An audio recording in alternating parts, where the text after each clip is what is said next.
want to get a guide. I'm familiar with the area.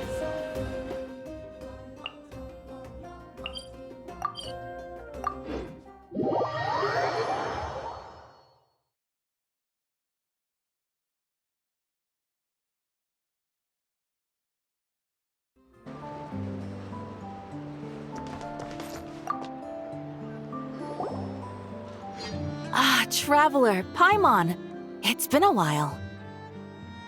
As it happens, there is a letter here for you. One moment. Here. A letter? From who? Dear Diary, I'm Kale. I work as a trainee forest ranger under my master, Tainari. I'm also studying at the academia. I've been getting better and better at reading lately. Mr. Al-Haytham says that the written word is a crucial medium for exploring the world and understanding oneself. That's why I decided to start this diary.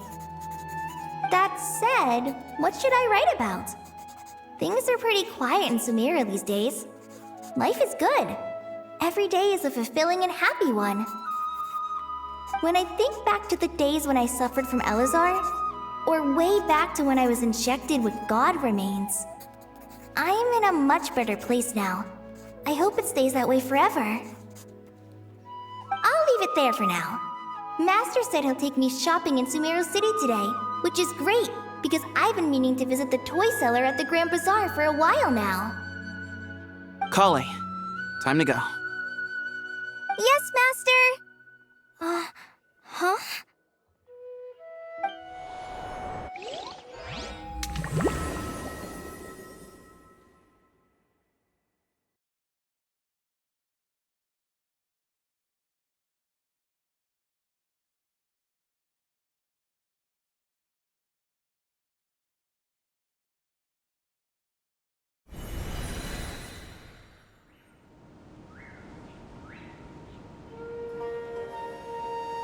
What's wrong, Kale? Is there something on my face? No, sorry. I didn't mean to stare. Did Master Tainari send you to pick me up? Master Tainari? What are you talking about? Tainari is the General Mahamatra. He's probably busy arresting criminals in Sumeru City.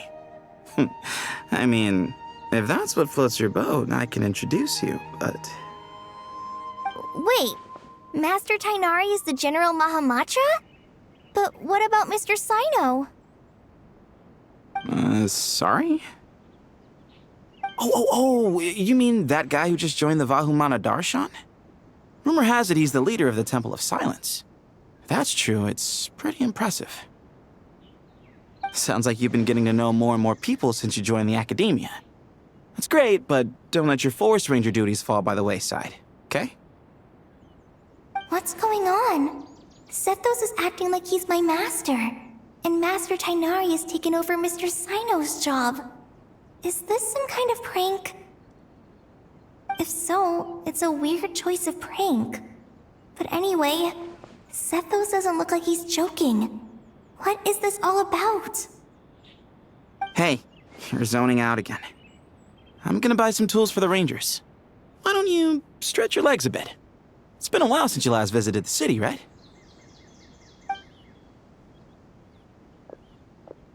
Wait! He's right. It has been a while since I last visited Sumeru City. Was it always like this? I mean, it feels familiar, yet somehow... something seems different. Is this really Sumeru City?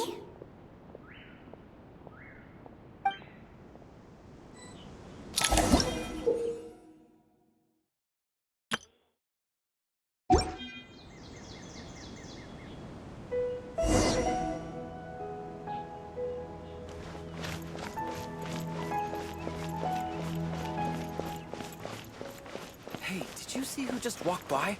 I think she's that famous merc. Would you like some fruit?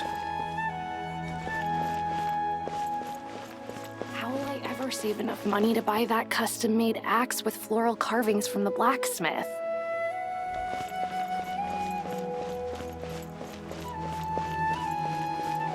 takes courage to maintain a peaceful life, too.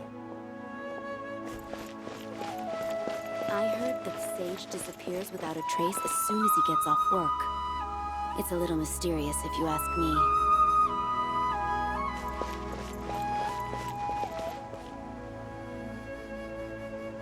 Lord Kabe Bay, did you get a chance to review this month's accounts? Any feedback? You mean the version you sent over a few days ago? Yeah, I took a look when I received it. I was thinking that maybe our profit margin is a little excessive. I visited some of our commercial partners last month. Their earnings are very slim. Are you suggesting that we give up some of our profits for them?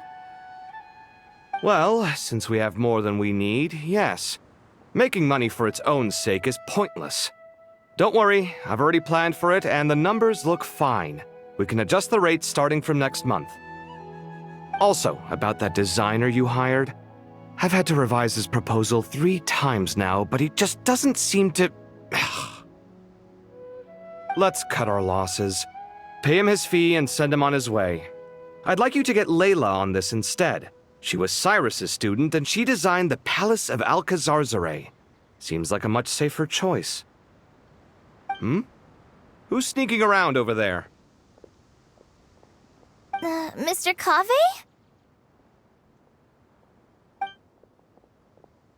Do you recognize this person, sir? Yes, it's all right. We've met. This is Kale, Sethos' trainee. He brought her along the last time I went for drinks with him. What brings you to the city, Kale? Is your master here too? No, this is all wrong!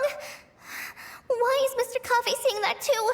Tainari's my master, not Sethos. This can't be real. I have to ask someone else. There's gotta be someone else out there who still remembers the truth. Hey, wait! Don't run off! How strange. What's gotten into her today? It's like everyone switched places. I guess I'll keep looking around.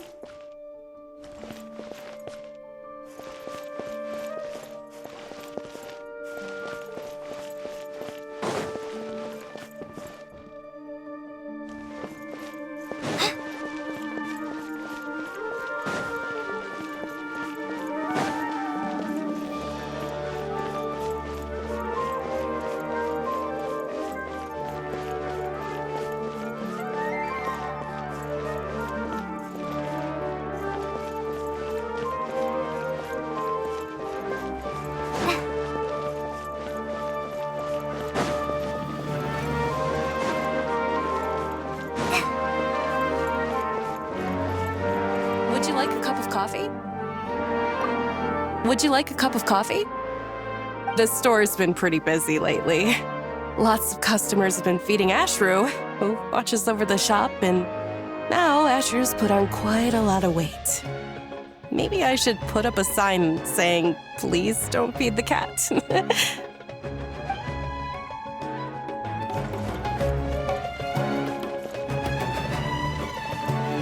Would you like a cup of coffee? Students are under so much pressure these days. Sometimes I just want to write their papers for them. Peculiar papers come to me for review every day. I really wish they were able to relax once in a while and not be constantly plagued by academic conundrums. It doesn't do a person any good to spend too long down the rabbit hole.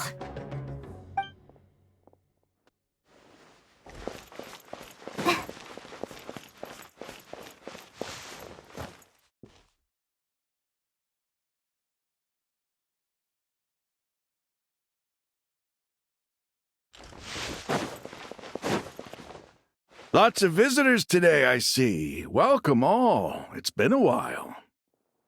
Hey, Rahman. You know that guy who sells face powder on Treasure Street? I haven't seen him around in a while. Any idea what happened to him? Oh, you mean a Hongar? Yeah, he got into a brawl with Shavirme on Treasure Street. He's been banned from setting up shop there for now. Seriously? Oh, well, that's a shame. I was planning to pick out some makeup for you. Oh, don't worry about it. The legendary Flame Mane discussing makeup with the Zubair Theater star dancer. Now there's something you don't see every day. Flame Mane? You know, I'm not actually sure when people started calling me that. Maybe the other Eremites thought I needed a fiercer title to scare people off? To be completely honest, I think the title would fit you better than me, Dia. You think? Can't say I've never imagined myself as a merc. If I ever give up the dancing, maybe I'll head to the desert and give the Eremite life a try. You would? Is that so strange? Oh, not at all. In fact, I've actually had similar thoughts before. If I ever get tired of sleeping out in the wild, I think I might go look for a job at the Zubair Theater. I've adored the dance of Sub-Zeros ever since the first time I saw you perform it.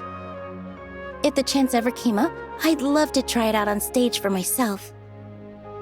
Really? If our manager Sataria heard you say that, she'd hold you to it. Probably grab you by the sleeve and never let you go again. Hey, when that day comes, I'll do your makeup myself. How's that sound? Sure. If the day comes, I'd be honored.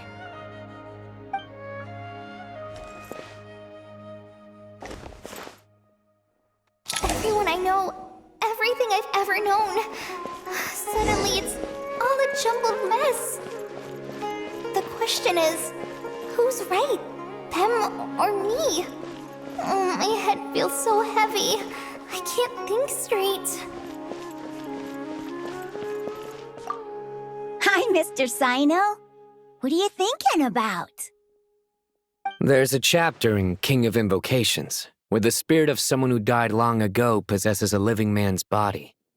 To the outside world, it looks like he's developed a whole new personality. I was just thinking how terrifying that would be for his friends. Imagine waking up one day to find that a friend of yours has suddenly become a different person. Huh? So what got you thinking about that? I don't know, but something feels off. Everything looks fine on the surface, but can human perception really be trusted?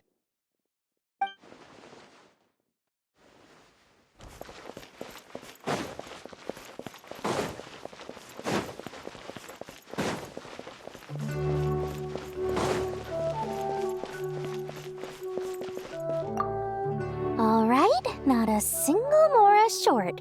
That covers you for this month's rent. What a relief. I was worried the design fees I received this month wouldn't be enough.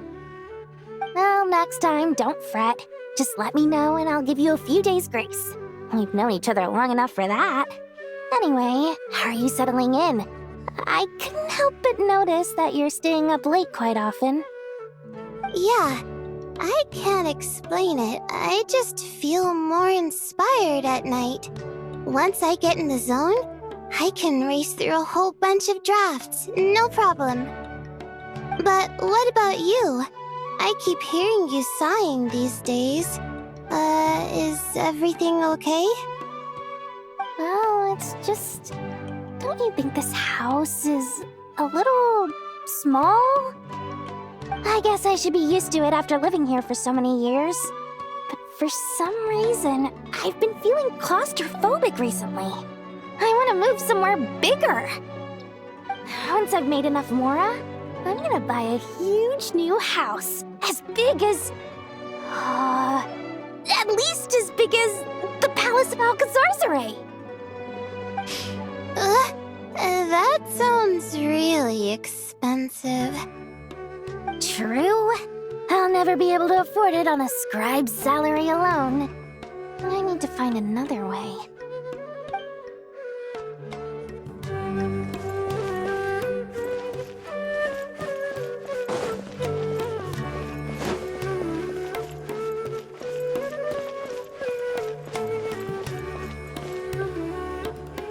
Mahamatra Tainari, we've apprehended the suspect. They say that the fool is prone to blind faith, but the wise man is not immune to it either. Siraj, do you have anything to say in your defense? Tainari, you were the one who turned the sages against me. Just a few words of caution from you was all it took to destroy my research. And now you're trying to stop me again? You should know that mechanical life is the future! We must cast aside our useless flesh and... That's enough. I'm not in the mood to listen to your lunacy. Anyone could tell you how amateur your work is. Karina, Ilias, put him somewhere safely out of the way. Yes, sir. Next on the agenda is... Master? What is it? Wait, did Professor Zahahati send you? She's been encouraging me to take on an apprentice. Might be getting a bit ahead of herself there, though. No, Master! It's me! Kale! Listen to me. Something really weird is going on in Sumeru City. It's like everyone's identities have switched around. You're not the General Mahamatra. You're a Forest Watcher. Just yesterday, we agreed to come to Sumeru City today to go shopping together and... All right, there's no rush. Let's back up a little. Your name is Kale, correct? Although this is our first meeting, you do seem strangely familiar somehow. Is there anything I can help you with?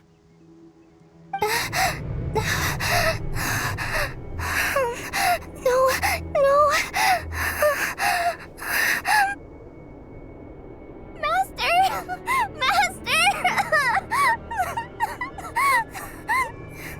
What is it?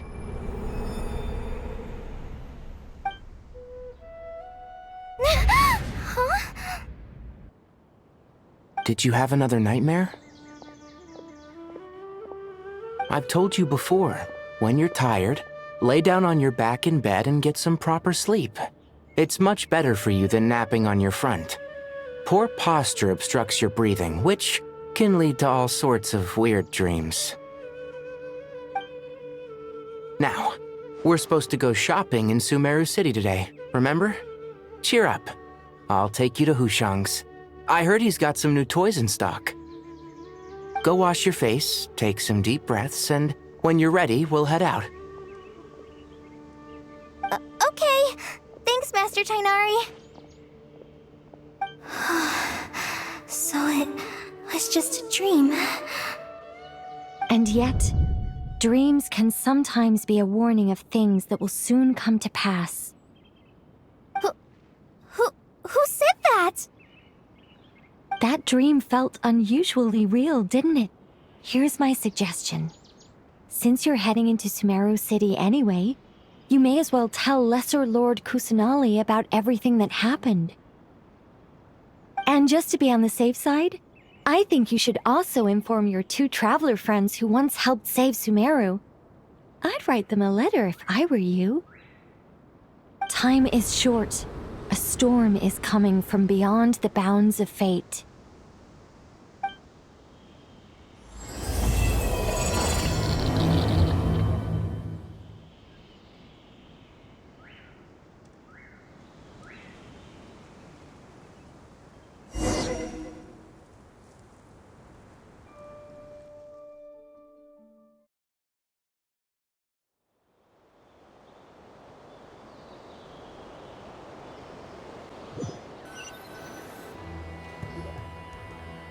What a strange situation. No wonder Kali was in such a rush to write us a letter. Imagine waking up one day to find that everything around you has changed. You might not even recognize Paimon anymore.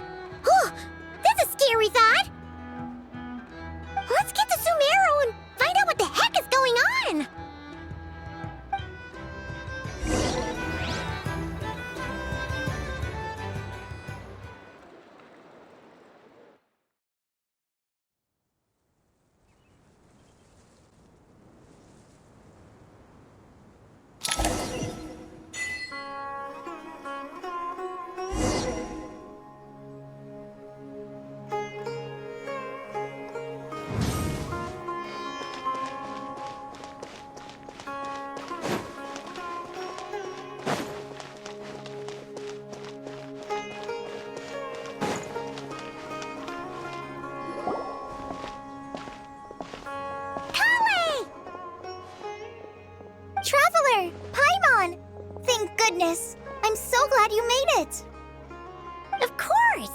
We won't let anything happen to you, Kale.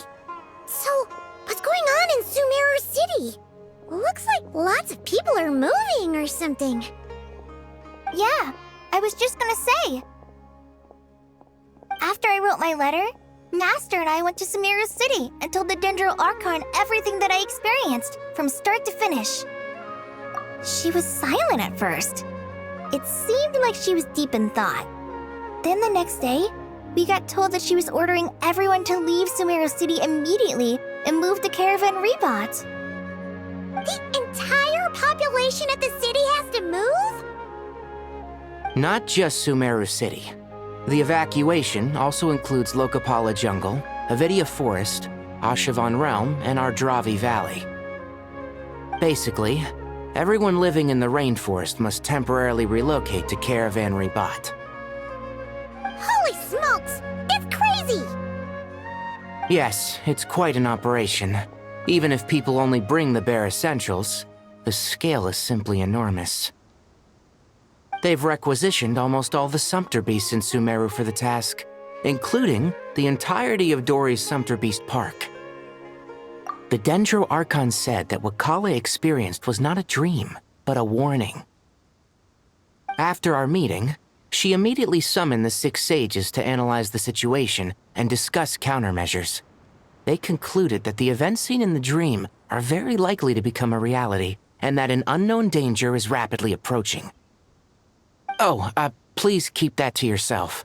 We don't want to cause widespread panic. The official reason they've given is a large-scale renovation of the rainforest ecosystem. People are skeptical, but there haven't been any major incidents. So far, at least. The Dendro Archon seemed really worried when we spoke to her. She said you can go visit her in the Sanctuary of Surasthana when you arrive. She also said she'd hold out until the very end. Tighnari? Kale? You got a minute? I need a hand here. One moment, I'll be right there. As a forest watcher, I've been tasked with assisting with the relocation work. There's a lot to be done, and they need all the help they can get. This will be the final group of evacuees from Sumeru City. While they're away from home, they'll be heavily reliant on outside help. Thank you for coming in our time of need. As you can see, another crisis is upon us. Excuse me, sorry to trouble you, but could you help an old man find his medicine? It's buried somewhere in my luggage.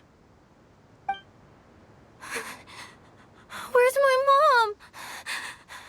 Where did she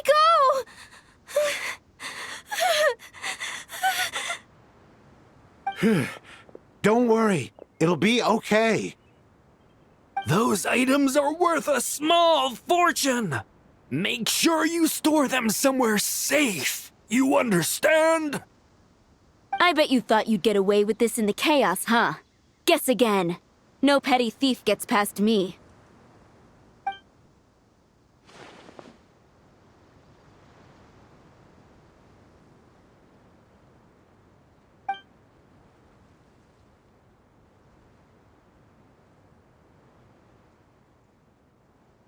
We should go help the evacuees.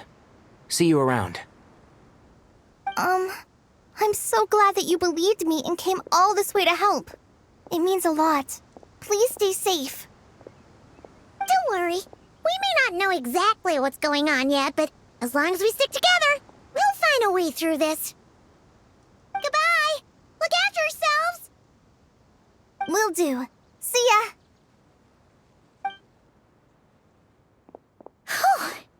Paimon's not sure how she found the words to comfort Kale because, honestly, she's kind of nervous herself. Let's head to the Sanctuary of Surasthana and see Nahida.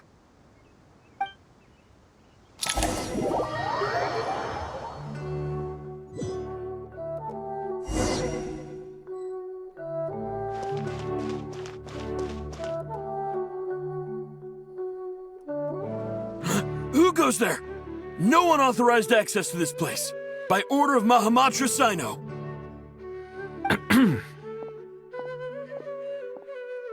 Are you blind? It's the Traveler and Paimon. Surely you've seen them before. Oh, so it is. I'm sorry, I haven't been sleeping well lately. My nerves are a little frayed. The Dendro Archon is in a very vulnerable state at the moment. Mahamatra Sino is concerned that our enemies might choose this moment to strike, so he's ordered us to strengthen our defenses. Just seeing you two again already puts our minds at ease. Please, enter. I'm sure everyone's expecting you.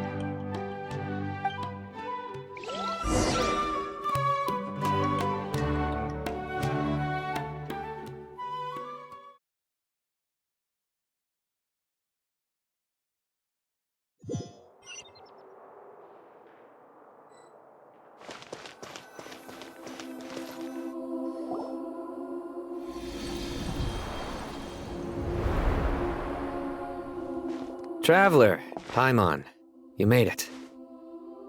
Aha! Perfect timing. Reliable helpers like you are just what we need right now. Oh, it's good to see everyone again. Kawaii gave us a rough idea of what's going on, but we still have a lot of questions. What kind of danger is Sumeru City in, exactly? And how come everyone has to move to Caravan Rebot? At this stage, we can't be certain. We're investigating, but no definitive answers yet. I take it that Kale told you about her strange dream? Yeah. Apparently, everyone in Sumeru City was acting super weird. Even you guys. It was like you'd all switched places. That's right. Kale and Tainari reported the situation to the Dendro Archon. She believes that it wasn't merely a dream, and that whatever it was has something to do with Irminsul. It's a reasonable inference. Only through Irminsul can people's memory and cognition be so significantly modified in such a short time. We don't know why Kale would dream of these things, nor who was trying to warn her. The Dendro Archon decided to connect to Irminsul to investigate more thoroughly. Irminsul is connected directly to the ley lines. The tree serves as a central hub where the ley lines converge, and its core function is to record and store the world's knowledge and memories. But something has gone awry, severely compromising the performance of this core function. Information is bottlenecking inside Irminsul, hampering the ley lines' flow. If this continues, new information will languish unrecorded, with existing records thrown into disarray. In short, the souls of the dead will be stranded, while the living have their sense of reality warped. In the long run, Kale's dream could well become a reality. And that's just the beginning. There's no telling what other nightmares could end up coming true.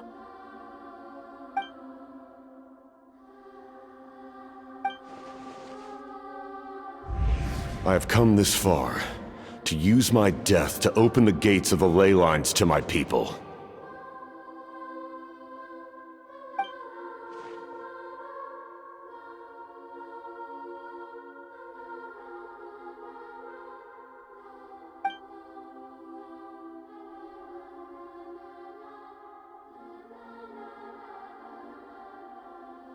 Faced with a growing backlog of information, the Dendro Archon decided to connect herself directly to Irminsul and take over the recording and processing function herself. But it is an almost impossible task. Individual brains aren't equipped to deal with the sheer volume of knowledge and memories involved. All that information flooding in at once would instantly fry any human mind. And for a god, even for a god, the suffering must be unimaginable. The Dendro Archon's power originates from Irminsul. Any issue with the tree itself takes a toll on her to begin with. On top of that, she's subjecting herself to the grueling task of processing all that data. It must be torture for her. And despite all of this, she is somehow finding the strength to investigate the Irminsul situation from within and send us her findings. I finished analyzing the latest data. Looks like our working theory was wrong. There's no signs of Irminsul having been attacked from the outside. So it's internal then? Some sort of disease, perhaps? No. I've spent half my life studying the ley lines. If Irminsul malfunctioned this easily, the world would have met its end long ago.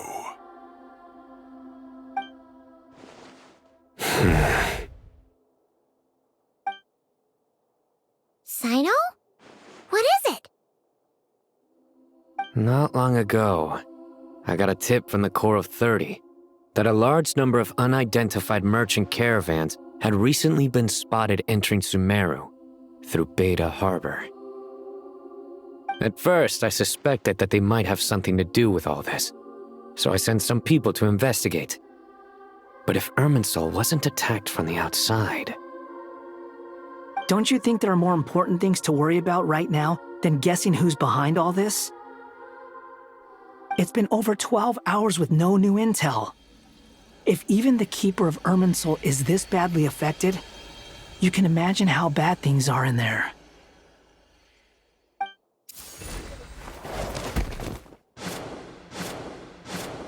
Dendro Archon.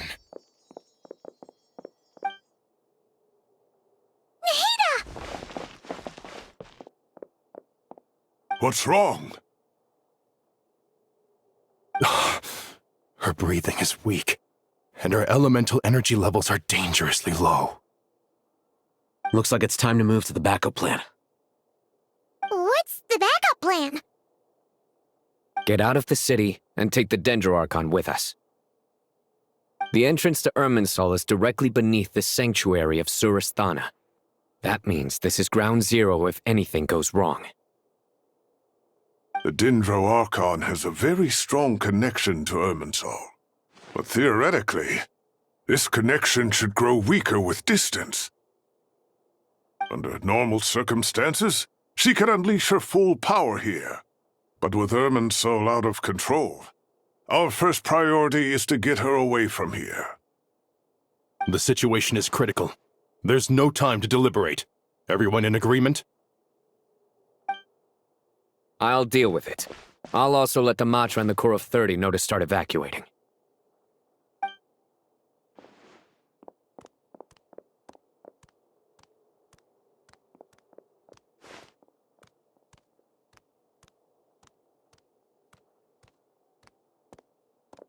Let's go. No sense grieving when there's nothing more we can do. Agreed. We'll be back as soon as this is over.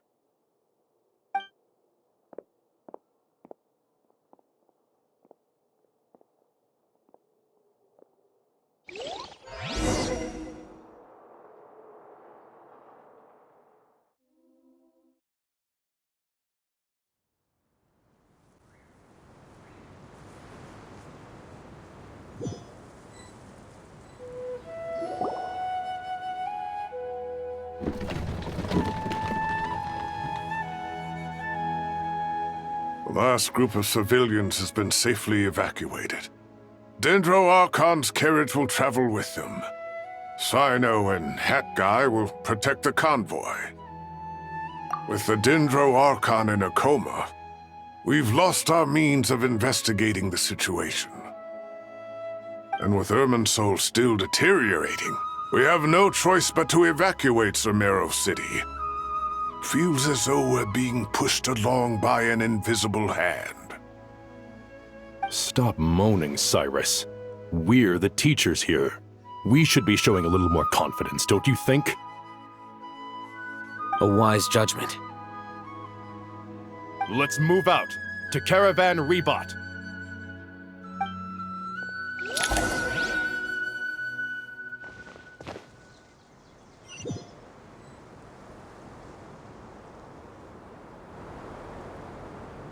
Sir, all units are in position. Good. Everything is going to plan.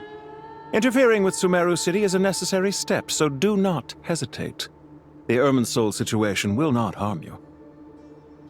We need to speed things up here, too. We don't want to keep our client waiting, do we? No, sir. You have my word. Everything will be completed on schedule.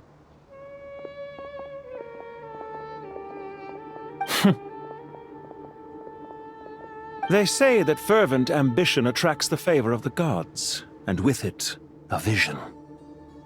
But we appear to be the exception. So, is our ambition not strong enough? Or does it threaten the very foundations of this world?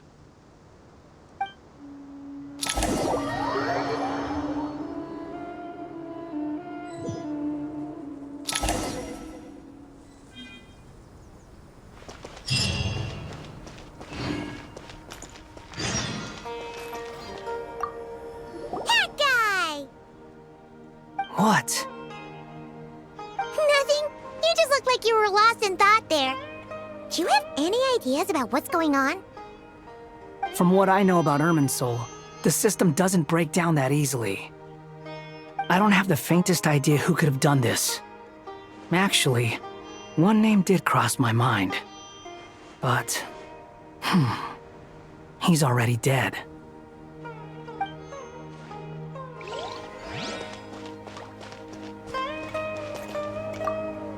So, can I assume that this period of time away won't count as part of the rental period?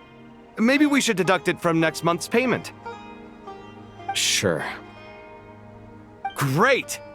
Wait, why are you suddenly being so reasonable? What's the catch? I'm always reasonable with rental payments. Like the time I refused to let you use that wine you brought home as collateral. That was a perfectly fair request, and you know it! Everyone runs low on funds now and then, don't they? And that bottle of wine wasn't cheap. You ought to be thanking me. Anyway, Sumeru City should be empty by now, right?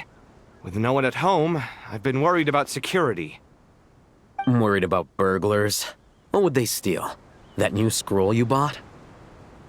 Ah! I'd almost forgotten about that. Oh, I only went and hung it up in the most conspicuous spot in the house. If anyone breaks in, it'll be the first thing they see. Well, no one but you gave it a second look while it was on display in the shop. I doubt anyone would go out of their way to steal it. You say that, but what if there's a thief out there who shares my aesthetic tastes?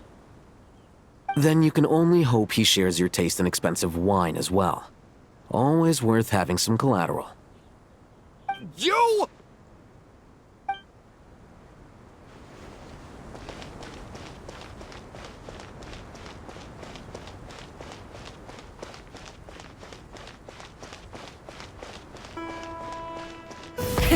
Rev the engines!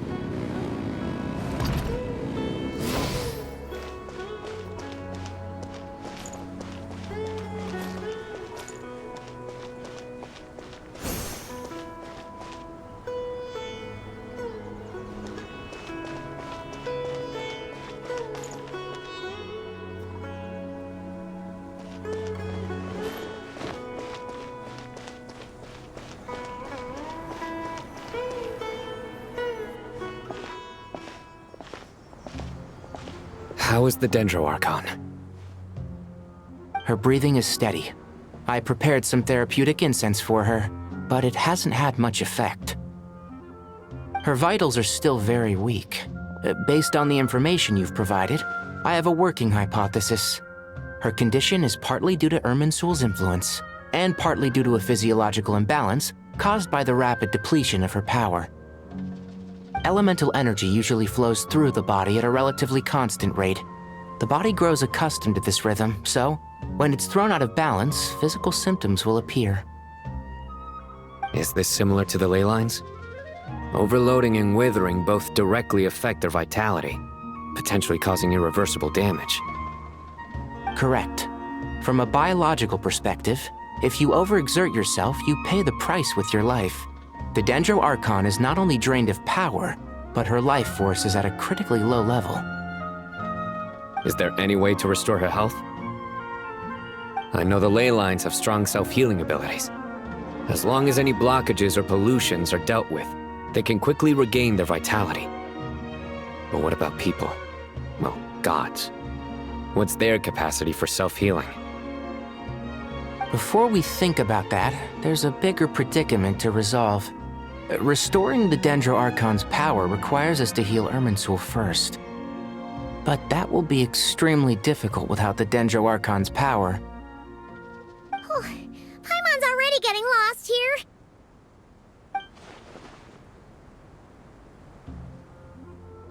Master Tainari and Sino look so serious. I've not heard Master speak in this tone for a long time. Tainari.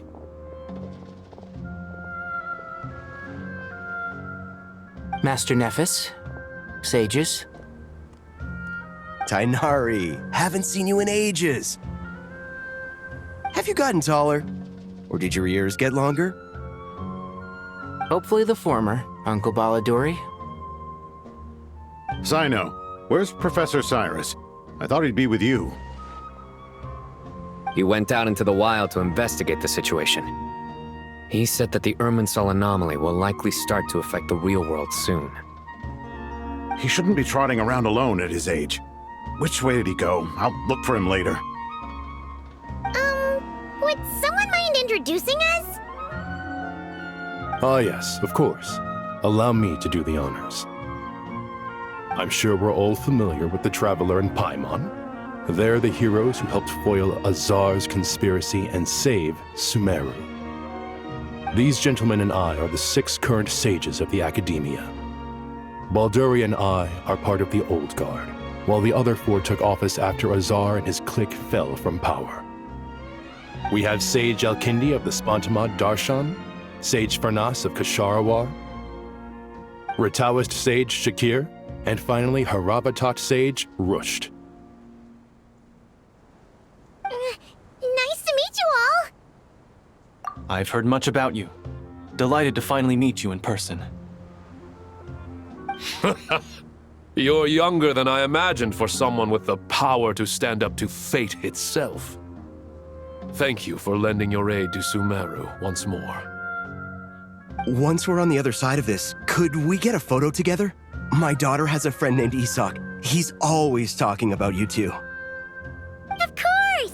No true hero would deny a child their wish. Back to business. So with the Dendro Archon currently in a coma, the people have taken temporary refuge at Caravan Rebat, but they cannot stay here forever. We need to come up with a plan as soon as possible. Farnas, any thoughts?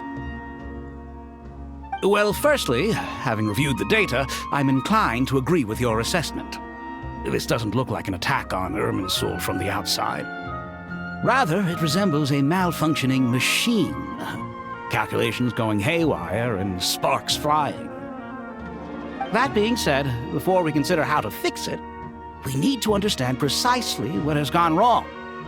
Furthermore, we somehow need to ascertain this without relying on the Dendro Archon's power. We have no direct access to Irminsul. However, we might be able to gather the information we need from the ley lines. Study the branches to learn about the trunk, in other words. Wait, is that what Cyrus is up to? I wonder he ran off to research in the wild. Curse's always one step ahead of me, isn't he? I heard that while in the sanctuary of Surasthana, the Dendro Archon had to serve as the central information hub herself. This is a clear sign the situation within Irminsul might be far worse than we can imagine. Irminsul is vital not just to the safety of Sumeru, but to all of Teyvat. We must be the ones to bear responsibility for this world. To be on the safe side, I think we need to consider some backup plans. Are you saying we should consider a scenario in which Irminsul is completely destroyed? I'm merely pointing out that the possibility exists. You have a valid point. But until worst comes to worst, I believe we should focus our efforts on resolving the Irminsul anomaly and helping it recover. Kale, I understand that you were the first to foresee this crisis. If it's all right, I'd like to talk with you about it in more detail. Of course! But even I don't know how I came to have that dream. If there are no signs of external damage, could it be a stress fracture? Metals tend to suffer from this issue with long-term use. And Irminsul has existed for centuries, after all. It's possible, but surely a stress fracture would be more likely to cause a complete shutdown rather than chaos. Sages, General Mahamatra. Sorry to interrupt, but something has come up. What happened? Some citizens didn't believe that Sumeru City was really in any danger. They slipped away and hid during the relocation, intending to return home. How many people are we talking? About a dozen. Sakura found them while on patrol, but they appeared to be suffering from psychosis. For whatever reason, they were trying to kill each other. By the time we arrived, there were only 2 survivors. One was unconscious from their injuries. The other tried to attack us, but was subdued.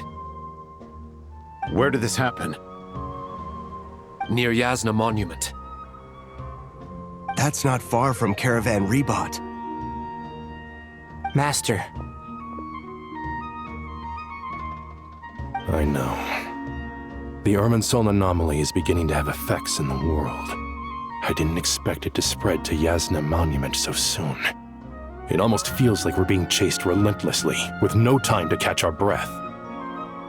Sir Cyrus said the same thing. He sent me back to report in, while he continues investigating.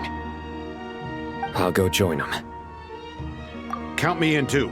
Don't let my age fool you, I can still fend for myself. Very well.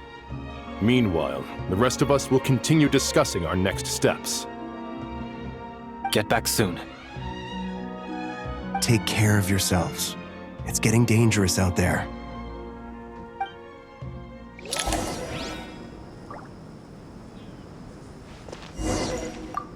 I thought we'd be safer once we got to Caravan Rebot. If the Irminsul anomaly's sphere of influence continues to expand, our only option will be to move into the desert. To Aru Village? We should check if they can accommodate so many people. Essential supplies will also become an issue. We were only able to relocate here so quickly because Caravan Rebot is well stocked. If we move to the desert, we'll need to carefully calculate how much food and water to bring.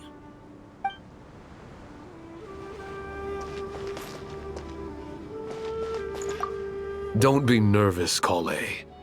I just wanted to ask, have you ever had similar dreams to this one before?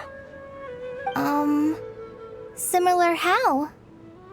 Dreams so vivid, they seem real. Filled with strange or dangerous things that you cannot explain. Let me think. There was one time, I don't remember it very clearly, but I saw fire. Fire? Yeah. I wish I could give you more details, but all I remember is fire everywhere. From the sky to the ground, everything was burning. The heat was unbearable, and ashes were blowing in the wind. I doubt this dream was a mere coincidence. Perhaps it was some kind of prophecy? And yet, you've never studied astrology. I'm at a loss to explain it.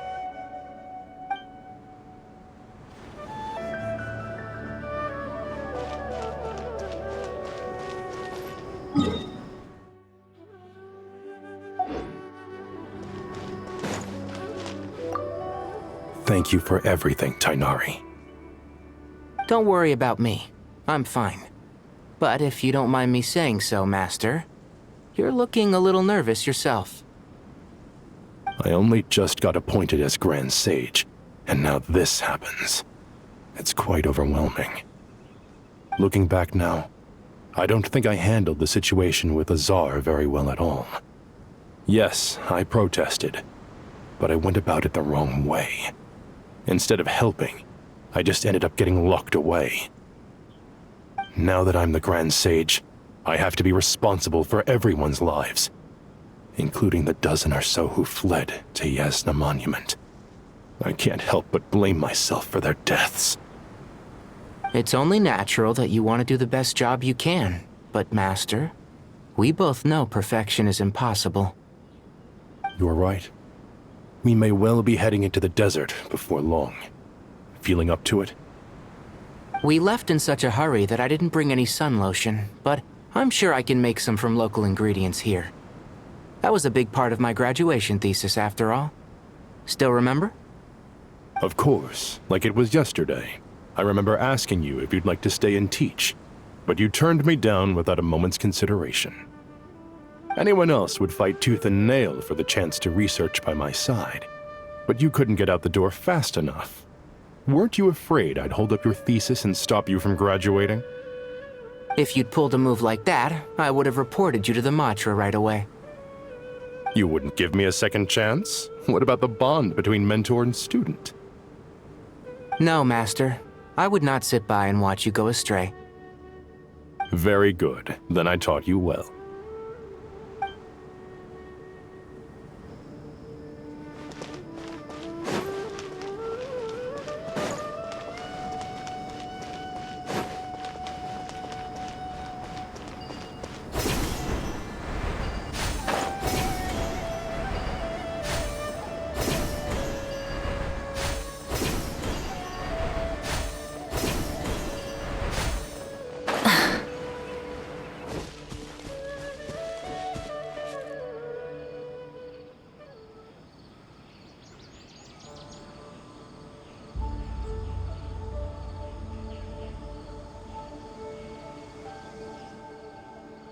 Please, don't go any further.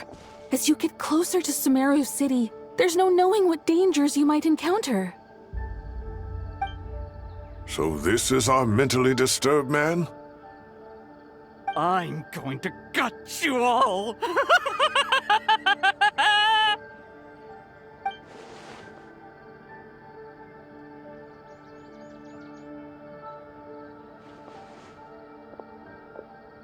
Cyrus, you didn't even bring a single guard? Do you think you're some sort of warrior? It's fine. Come here and look at this. Oh, it's... That's right. Flowers that bloom from openings in the ley lines, indicating some sort of anomaly. I don't believe I've ever seen a color like this before. Did you discover it nearby? Not just here. Way over there, too. They're everywhere. There's even more in that direction.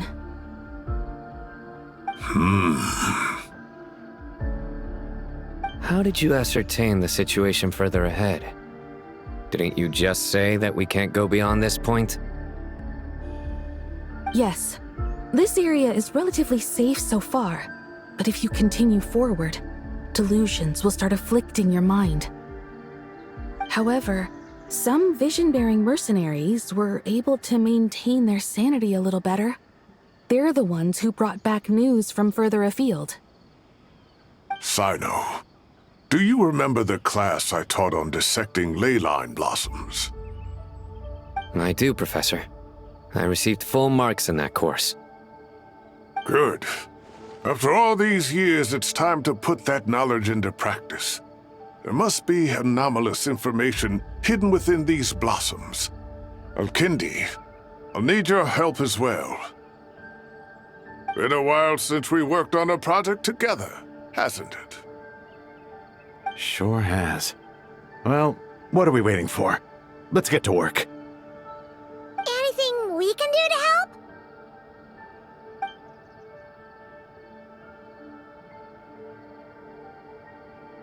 Will you need my help? All right, well, don't go too far. There's too many unknowns at this stage. Let's regroup at Caravan Rebot later. Don't worry if you don't show up. I'll come and find you.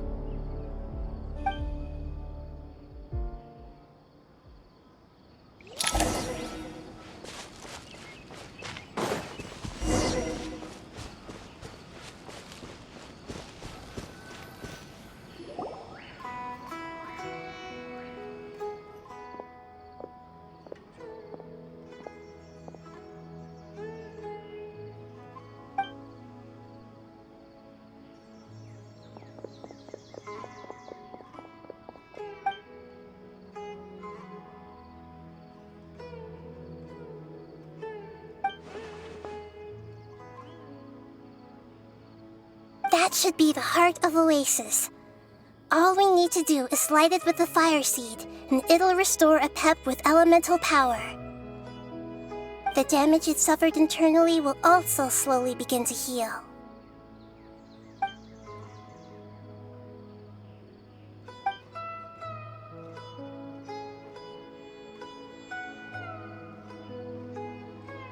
What is it? You thought of something? Really? Then let's get back and tell the others!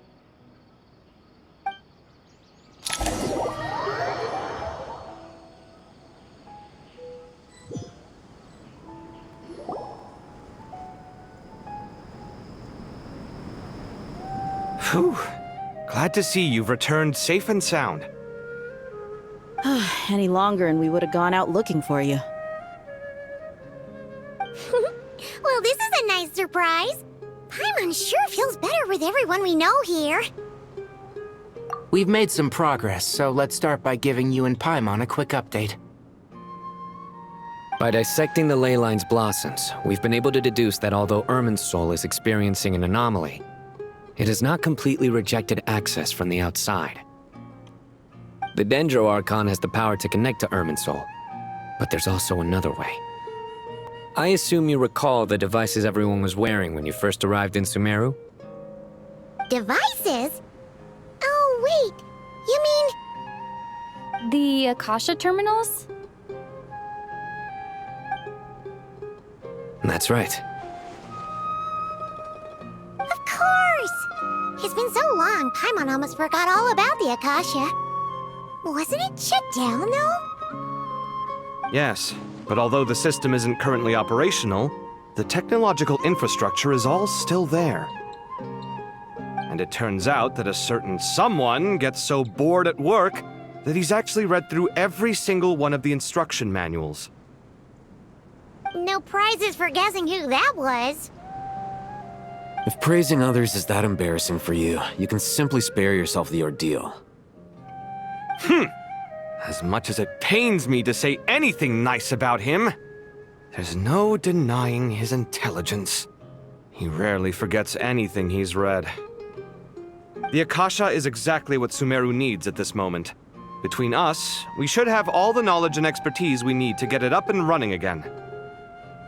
But if I recall correctly, doesn't the Akasha need a gnosis to function? That's exactly right. The Akasha relies on the Gnosis as a power source, and in its absence, we'll need to find an alternative. To tackle this problem, it looks like we'll be relocating once again. Namely, to the Temple of Silence. Ring any bells? It's the only major institution in Sumeru dedicated to preserving the knowledge of King Deshret's civilization.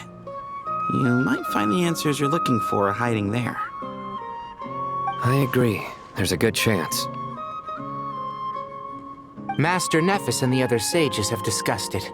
As the chaos from Irminsul continues to spread, Caravan Rebot won't be a safe haven for much longer. We have to move into the desert next. The scholars and sages will head to the Temple of Silence, while the civilian population seeks refuge in Aru village. The Eremites will keep everyone safe during the journey, and Candace will be there to receive us at the village. This leaves us just one thing to worry about. That Dendro Archon. She's very weak. We can't afford to wait until Irminsul is fixed. There has to be another way to help her. Huh. Wow, luckily, the Traveler had a eureka moment while we were out investigating. Really? Wow, nice one, Traveler. Let's hear it.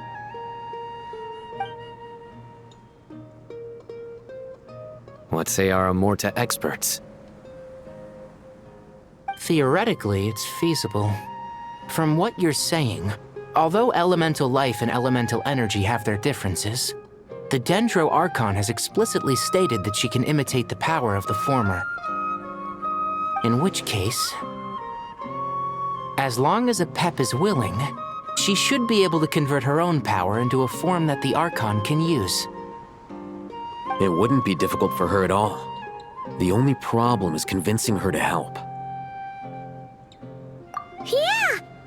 she wasn't exactly friendly the last time we met, she didn't refuse to talk with us. When she realizes the danger that Nihida is in, surely she won't turn a blind eye to it. Well, hopefully not. Either way, we're not exactly spoiled for choice here. Hey, it's better than having no options at all. I agree. Without Irminsul's aid, the legendary Dendro Dragon Apep may well be the only living thing in Sumeru who can help our Archon recover her power. There's no time to lose. I'll bring this proposal to Master right away. If he and the other sages agree, we'll split into 3 teams. The academics will go to the Temple of Silence to look for a solution to the Akasha problem. The Eremites will escort the civilians safely to Aru Village, and the Traveler and Paimon will take the Dendro Archon to see Apep. There's still a long road ahead, and no knowing if we'll make it. But at least we have a direction now. I'll take it over floundering around in confusion. If there are no objections, then let's proceed. But before we adjourn, I would like to leave you all with some parting words. No matter the distance between us, there will always be an invisible force tying us together. May the bonds forged in the past shine bright like stars and open a new path before our feet. Huh. Is that from King of Invocations? No. This one's from King of Invocations, the sequel. What's the difference? The sequel's much cooler. Couldn't agree more. Well, it was very apropos. Once this is all over, I'll give everyone a copy of King of Invocations and the sequel to show my gratitude. Come on, let's get moving.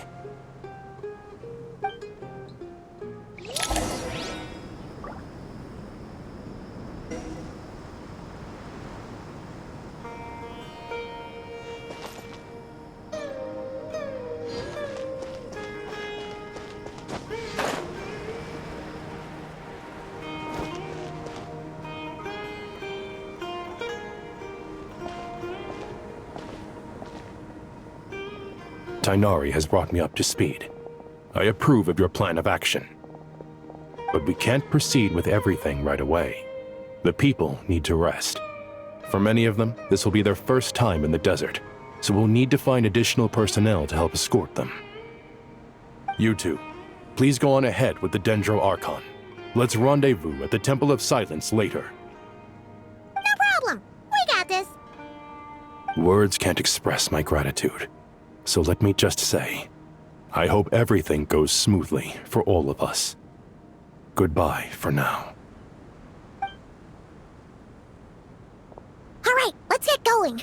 If Paimon remembers correctly, the last time we saw Apep was in... Traveler, Paimon. Could I borrow you guys for a moment? It'll only take a second. Kale, what's the matter? Well, the thing is... Master Tainari once told me, after you raise a problem, you should think about how to resolve it. But ever since I had that dream, I feel like I haven't been of any help at all. I tried my best to keep up with the conversation, but there was so much new information, I couldn't take it all in. So, I just wanted to ask, do you have any tips for me there? Huh! Paimon knows exactly how you feel. But fear not, everything you need to know is right here in Paimon's notes. Sumeru chapter! It's got tons of info about all the things we've seen and heard on our adventures. Some parts are a little simplified, but hopefully it all makes sense. You see? Being the greatest guide in Tibet isn't just a fancy title. It takes a lot of hard work. Paimon doesn't always understand the things you're talking about with other people. Whenever that happens, she notes down the confusing parts and goes over them in her own time. This is perfect. Could I borrow it? Sure. Matter of fact, you can keep it if you want. Paimon has another copy. The spare copy was originally meant for the Traveler, Paimon used to worry that one day she might not need a guide anymore, so she wanted to have a gift for her, in case we ever parted ways. But it doesn't seem so necessary nowadays. We have so many more places to see together. One copy will be enough for both of us. Thank you so much. But still, these are your treasured memories. I think I'll make my own copy and then return the original to you. Anyway, that was all. I won't keep you any longer. Have a safe trip. See you again soon. See ya! Alright, time to bring the Hida to see a Pep. Let's hope that old grouch is in a negotiating mood.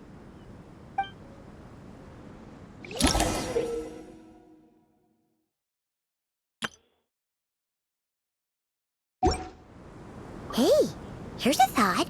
If we brought Nervalette along, do you think he could help us persuade a Pep to help? Actually, never mind. In a Pep size, Nervalette's probably one of those dragons who's grown too close to humankind. They might end up fighting for all we know.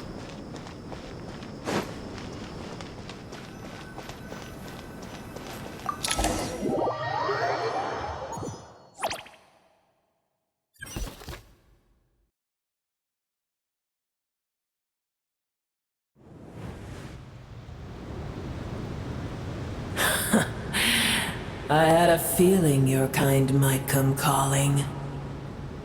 The ley lines are in disarray. Something has gone wrong with Irminsul, yes. Even from a great distance away, I can sense that Sumeru is headed for destruction. You who took our home from us, prepare to watch as your own world is plunged into oblivion. Oh, how the cycle of history comes to a poetic conclusion. This isn't a joke, Apep! Nahida's in grave danger! Can you please help her? Is she now? Then do explain. For what reason should I lend Boer my assistance? Apep, if you truly despise gods and humans so much, well, after the great humiliation of being helped by a god in the past, shouldn't you be jumping at this chance to balance the scales? Now that is a compelling reason. When El Ahmar plotted against me and I was tortured by forbidden knowledge, it was Boer who saved me from agony. And though I regard with shame the pity of my enemies, to receive aid without repaying it would likewise tarnish a dragon's dignity. Oh, tiny Boer, puny humans. Just this once I shall deign to show you the true power of dragonkind. Whoa! It's happening again! We're gonna get sucked in!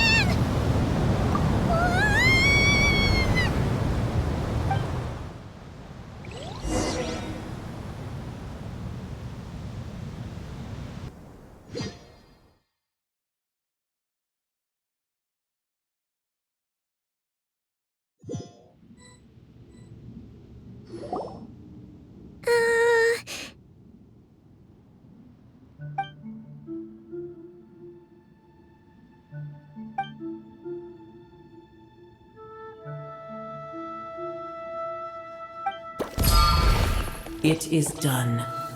The heart of Oasis is supplying her with life force as we speak.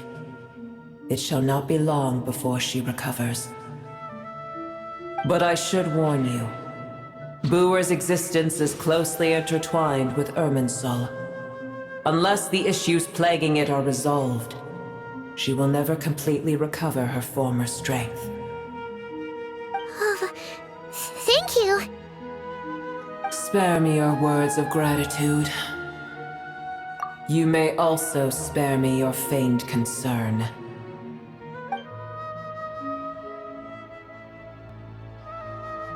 A dragon's sovereign's power is far greater than you can imagine. While I was indeed weakened when the heart of Oasis ran dry, providing tiny Boer with a morsel of my life force shall have little consequence for me. Oh, good to hear.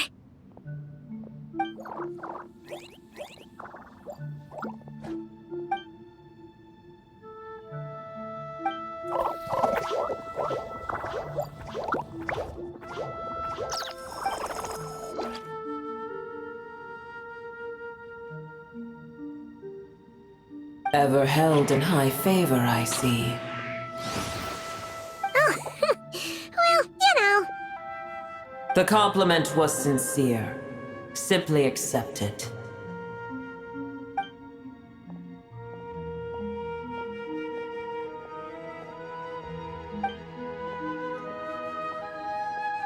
I did once. That tree was not planted by the heavenly principles. Irminsul existed before they ever arrived in Tevat. What? There was a time when it belonged to Tevat, to dragonkind. Its appearance and function then differed greatly from today. The ley lines flowed with an abundance of a familiar, primitive form of elemental energy. You may know it as the power of the Light Realm. The heavenly principles usurped and refashioned Irminsul, made it serve humanity, and used it to anchor the fate of the world. Yet in the end, humanity has failed to protect it. Heavenly principles, God of gods. It makes me sick. The enmity between your kind and mine can never be bridged.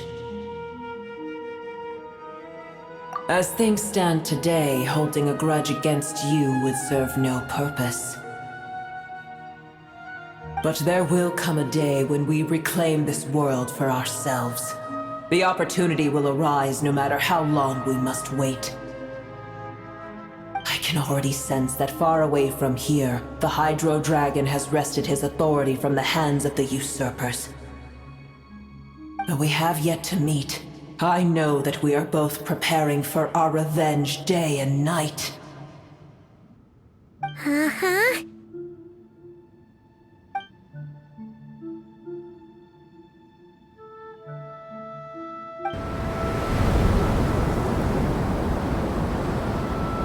I hear a great disturbance out there. Huh? What is it?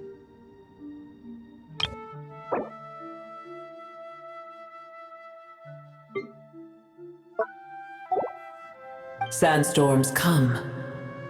The Jinn. I see. Another calamity approaches. You both seem restless. Let us part ways here. Boer is safe with me. Once she has recovered, I shall return her to your side. Oh, thanks again. Take care, all right? I told you already I have no need of your feigned concern.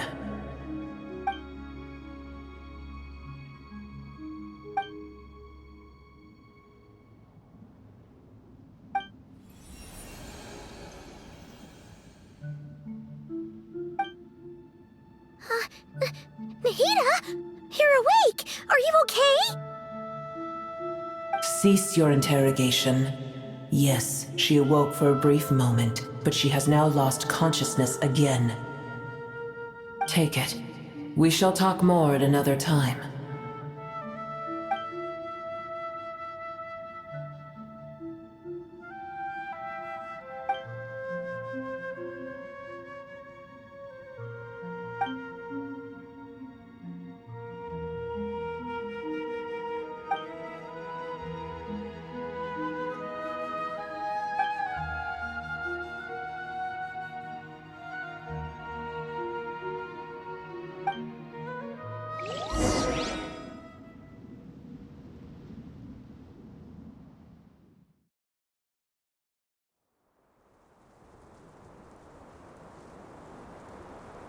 Where the heck are we?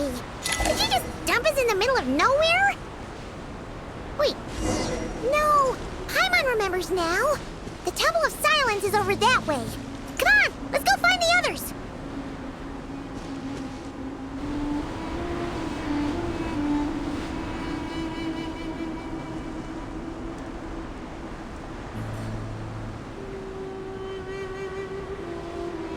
There's no need for everyone to stay here.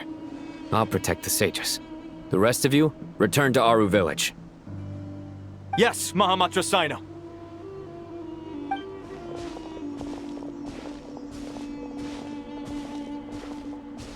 Sino! What's going on?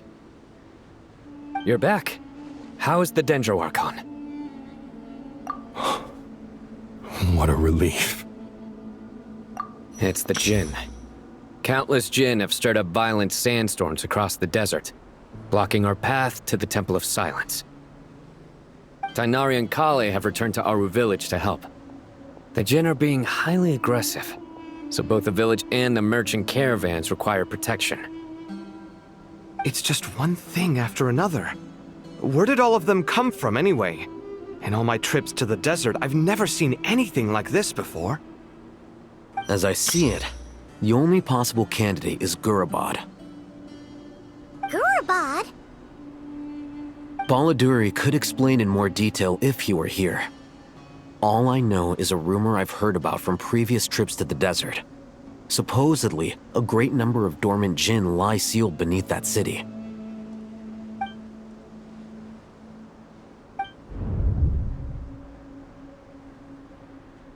Gurabad is, for me, a fated land.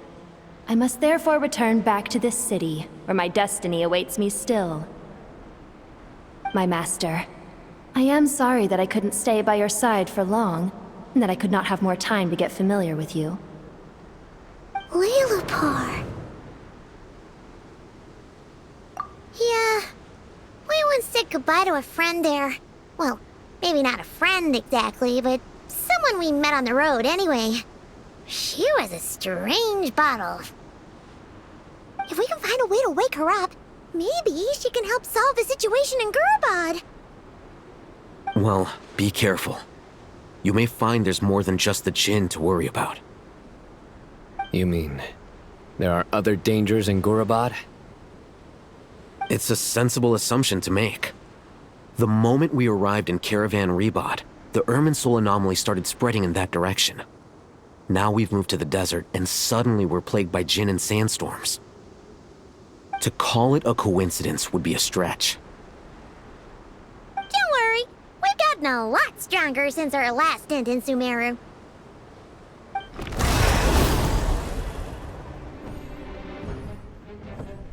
Ah! When did they show up? It appears the monsters native to the desert have been stirred by the Jinn's activity.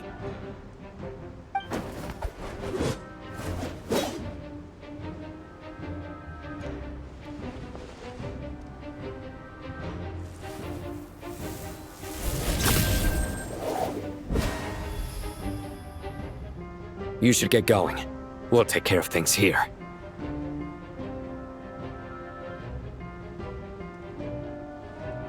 You too.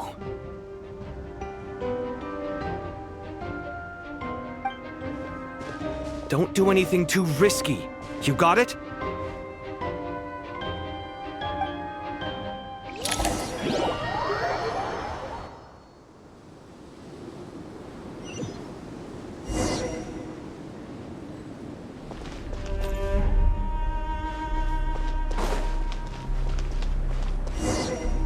The Jinn are swarming out of Gurabad! Looks like I'll hit them with right! Let's get inside and see what's going on! Plastic surge!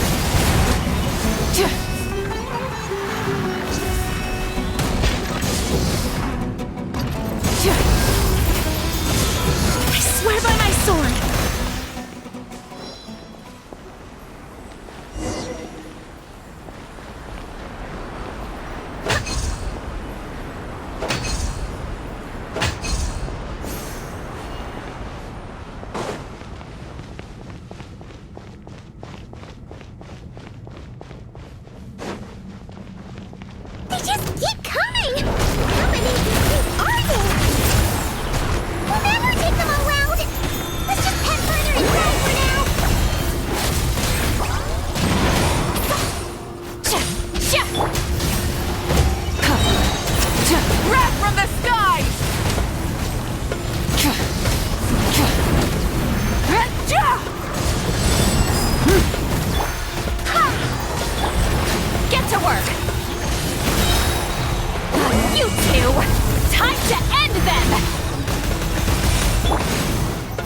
the sun!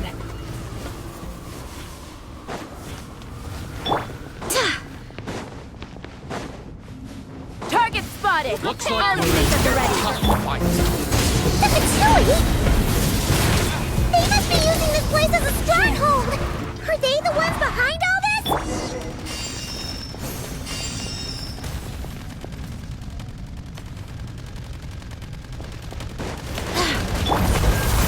Light it up!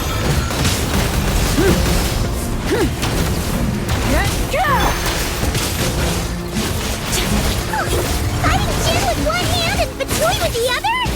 This is pure chaos! Barbados! Guide us! Rise with the sun! Full throttle! Fulfill our pact! Pyroclastic surge!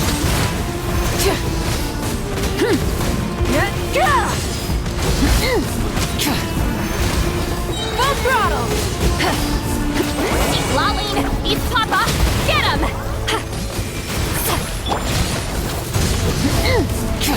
Wrath from the sky! Light it up! Rev the engines! I swear by my sword!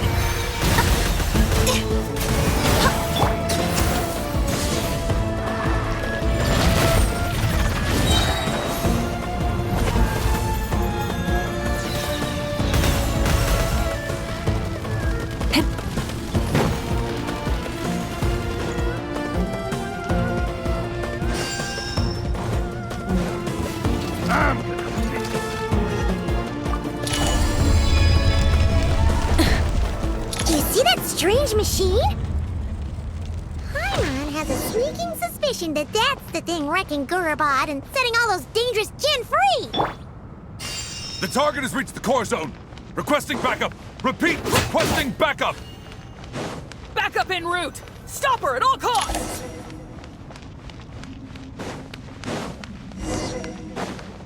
Careful! They're back again!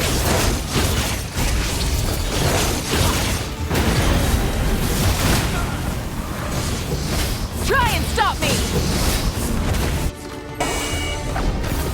How dare you get to work! You're really, sir. Success! Nice one, Traveler! Let's keep going!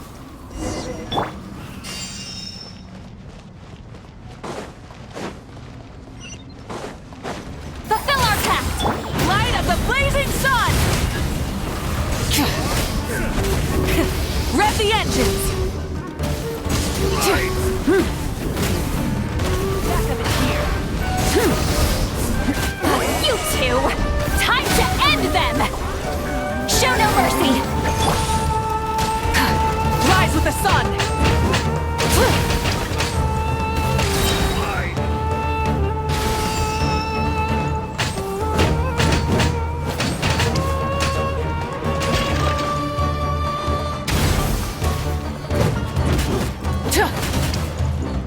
Wrath from the sky! This hunk of Jin's gone kaput! Now we can finally...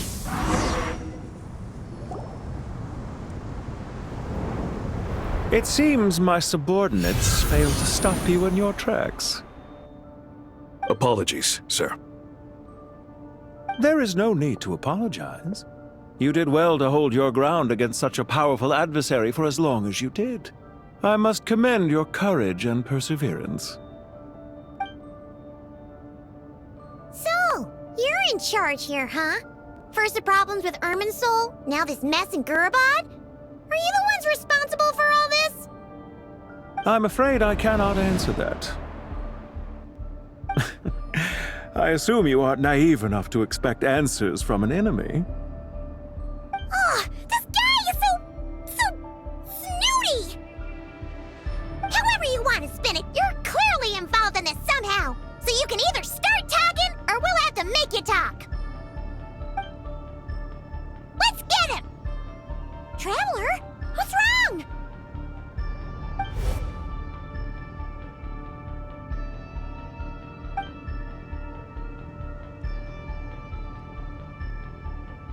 You're remarkably calm. Some would act more rashly upon finding the ringleader all alone. But you keep your cool. Even as your enemy, I must applaud you. Did you show yourself just to say that? Is this you trying to take back control of the conversation? Unfortunately, I really don't have anything to say to you. I am here merely to indulge my own curiosity. Your names are well known among the Fatui. Naturally, I wanted to observe you up close while I had the chance. Hey! Don't treat us like we're some kind of exotic animals in a zoo! Oh, I wouldn't dream of it. You seem rather predisposed to misunderstand me. I'm quite aware that you are both heroes of great renown. You have resolved crises in many nations and won countless allies along the way. I've been following your adventures with great admiration. My only regret is that the trajectory of your journey conflicts with our goals. What do you mean, admiration? Sorry, but that sounds pretty weird coming from you. I don't see why.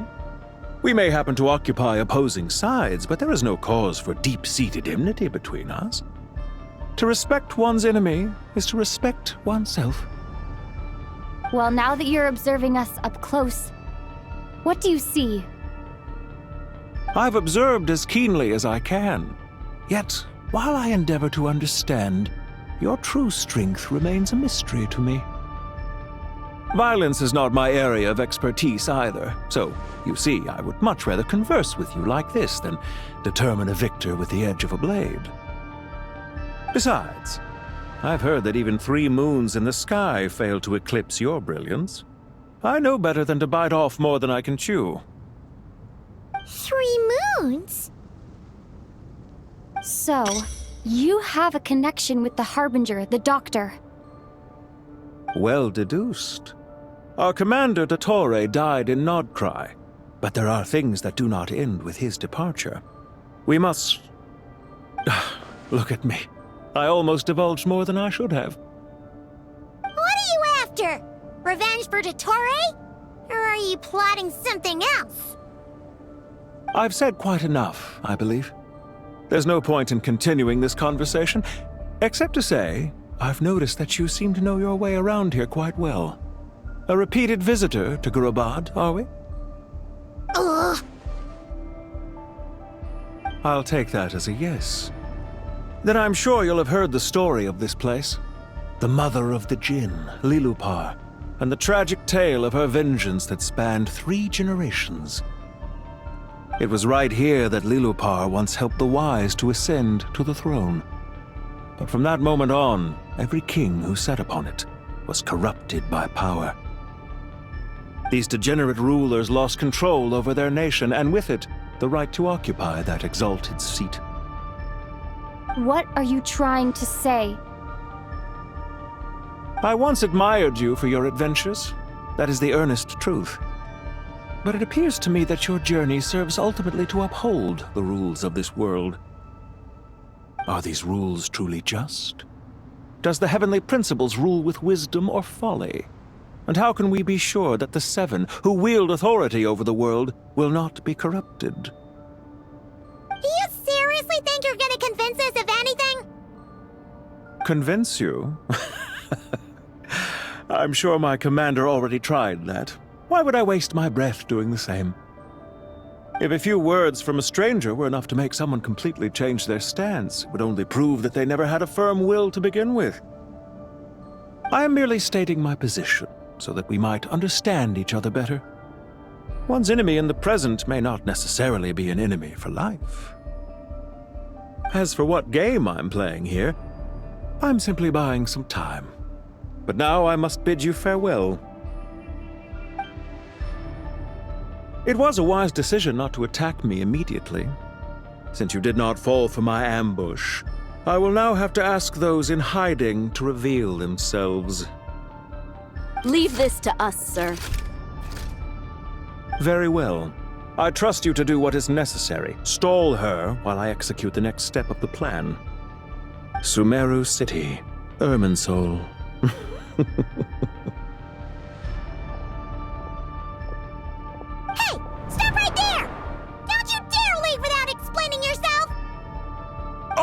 Stop them! Protect the commander! Did you hear that? Better hold He back. mentioned Chimera City and Irminsul! He definitely knows something! We can't let him get away! Get rid of these pesky soldiers, quick! Do it. Light it up! Wind, hear me! Rear guard to the front! Don't let them through!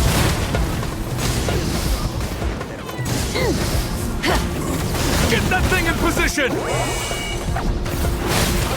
Hold on! Just a little longer!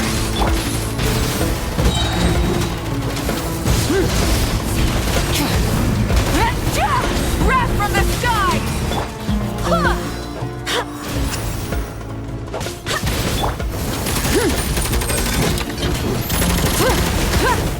Switching gears. Light it up! We finally beat them!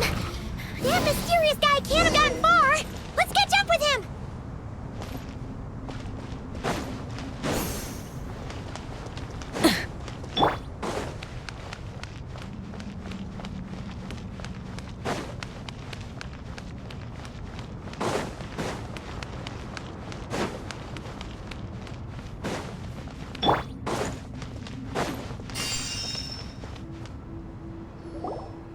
Found him! Over here! You're very persistent. Hey, you! Stop running and explain yourself! What are you trying to...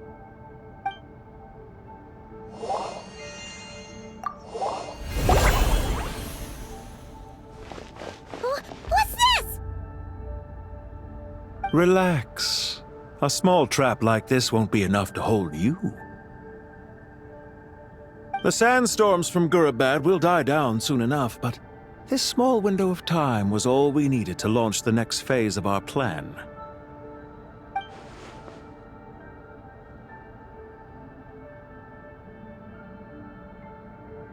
Don't be discouraged. I knew that someone would come here eventually, so I planned ahead. Where to chat with you, which door to exit from, even which mechanism to wait by for you. I thought through every detail.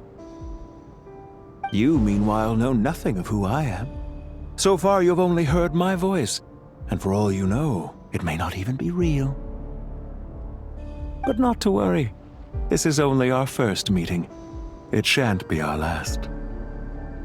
Just answer me one last question. Why do you continue to follow Dottore? He has conducted countless cruel experiments, even on his subordinates. Follow isn't quite the right word. Let's just say even those you see as villains have their friends, even if they aren't the most sincere of friendships. When any set of rules is established, there will be those who benefit and those who lose out. People will do anything to justify what they have gained or escape from the hardship imposed upon them. Neither he nor I are tolerated by the rules of this world. We were both searching for a new order. Our ideas of the final form that should take may have differed, but our journeys took a shared path. Goodbye, Traveler and Paimon. I wish you a timely escape, albeit not too soon. I will need a little more time to prepare, after all. Hey! Come back! Wait, this dark wall. We've seen these on our adventures before. It swallows people up! Oh, I'm sorry. She shouldn't have jumped the gun! Oh, okay. He may have fooled us this time, but we'll get him back!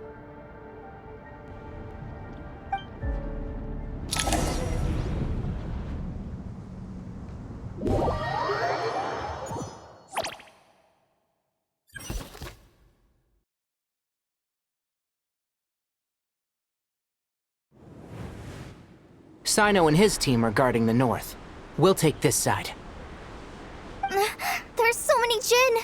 We can't let them get into Aru village. Don't fret.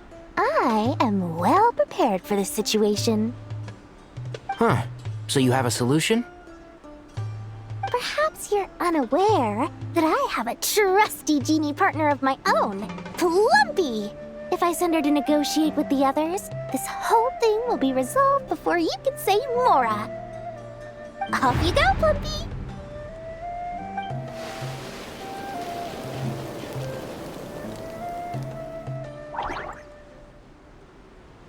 Come on, what's the holdup? 5,000 mora. 20,000 mora.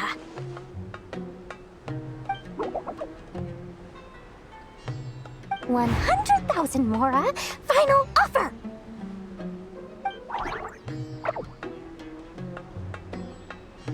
Ah, so she's a hired partner.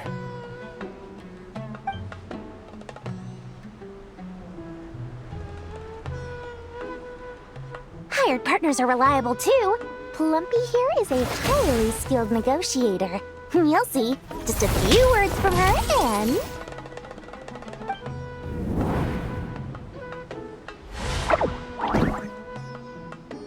Plumpy! Don't you, Jin, have any respect for the rules? This was supposed to be a negotiation! How dare you treat my messenger like this? You wanna play rough? Two can play at that game!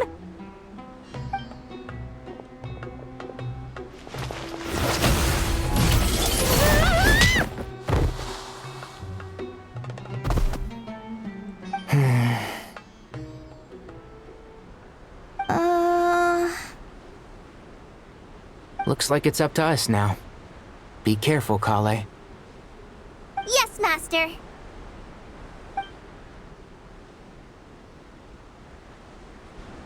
What happened? How did I pass out? Never mind. Maybe it's time for revenge. You know, this reminds me of when you first arrived in a video forest. You were trying to help a child retrieve a lost toy when you stumbled upon Spino Crocodile territory by mistake. Yeah, I remember. Our first time fighting side by side. Fighting side by side? I seem to recall swooping in to rescue you with a team of forest rangers. Please stop.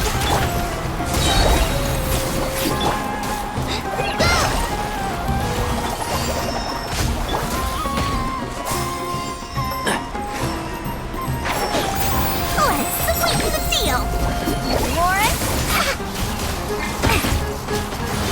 Let's nip that in the bud. Yeah. Can't see? There's too many of them!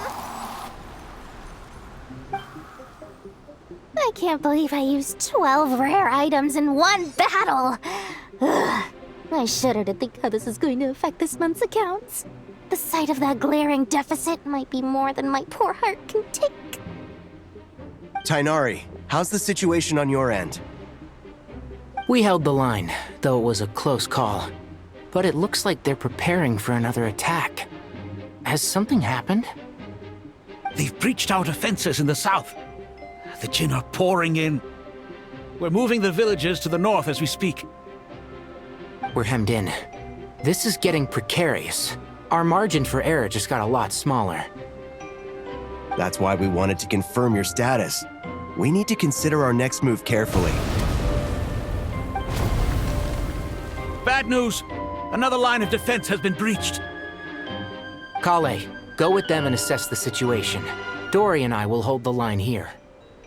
But Master! Even with 3 of us, we barely managed to...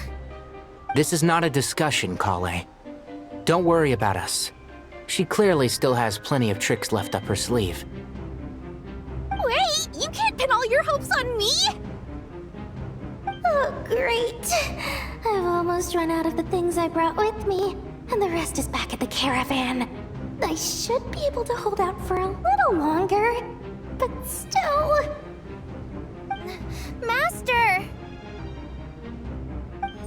Need any help? Huh?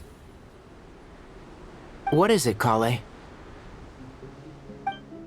If things continue like this, It won't be long before Aru village is overrun by Jinn, and the sandstorms are sure to follow in their wake. I do have a plan, but I can't guarantee it will work. I don't care. Whoever you are, please just help us. The only one who can help is you.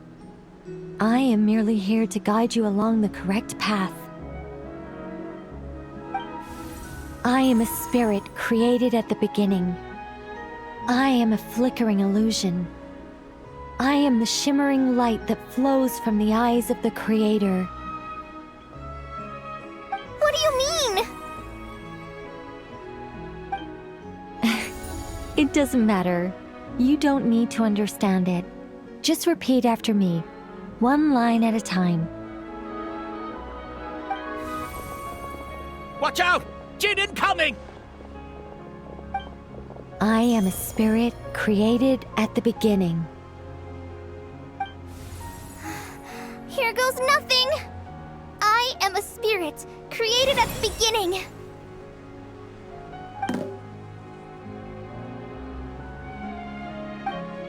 I am a flickering illusion.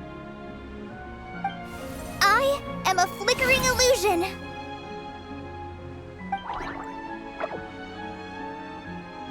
What's wrong, Plumpy? I've never seen you so agitated before. But how do you... Do you know what Kale is reciting? I am the shimmering light that flows from the eyes of the Creator.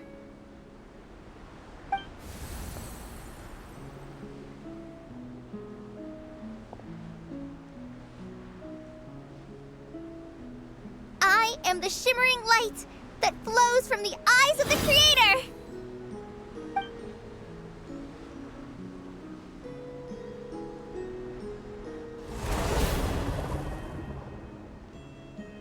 It's a song composed by the goddess of flowers, but very few records of it remain, even in historical texts.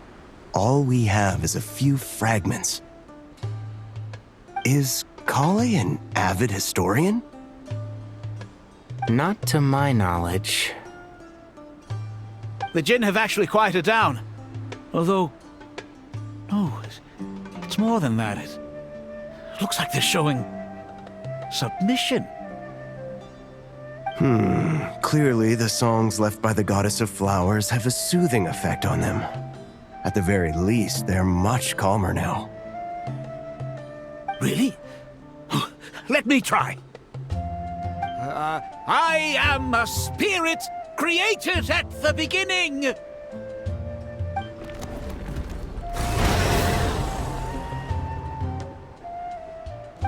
Don't stay away! I'll stop! I'll stop! It seems like the song only works when Kale recites it. But why? Kale.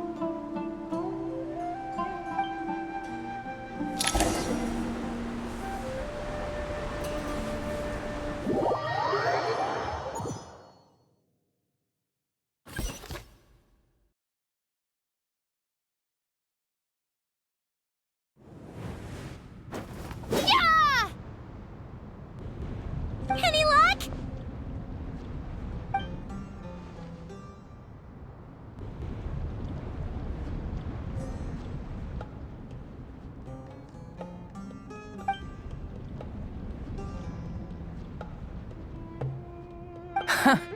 When I heard that loud rumbling in the distance, I thought the shifting sands had bust open the gates to some ancient treasure vault.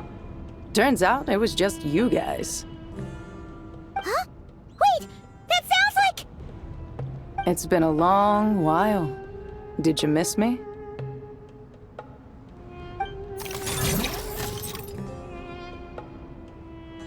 Jet! Ben!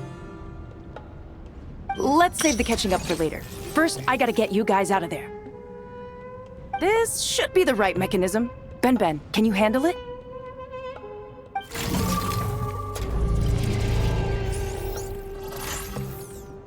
There we go.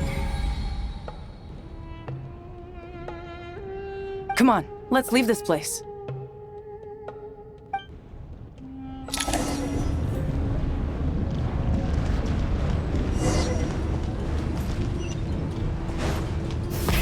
Rev the engines!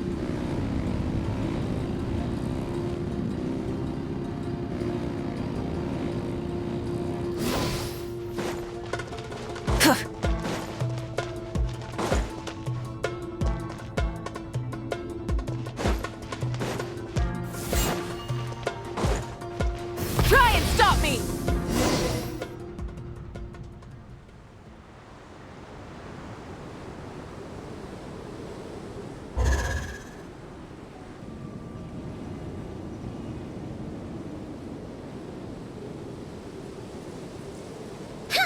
Those Fatui sure made themselves scarce. It's like they were never here. The Fatui? They came to the desert again? Yep. No idea what they're planning this time. They were being very coy about it. How have you been, Jet? Well, since we last met, I've started my own band of mercs. We've actually made quite a name for ourselves. Oh, yeah. On a slightly different note, I have some good news. I finally took care of Masaira. Not much to write home about. It was just another day. Found his hideout. Dragged him out of his cozy little bed. He tried to talk me into seeing his point of view, as usual. But I'm way past that by now. There was nothing he could say to save his life. What about you guys? Bet you'd forgotten all about me and Ben, huh? Of course not! We're super duper best friends!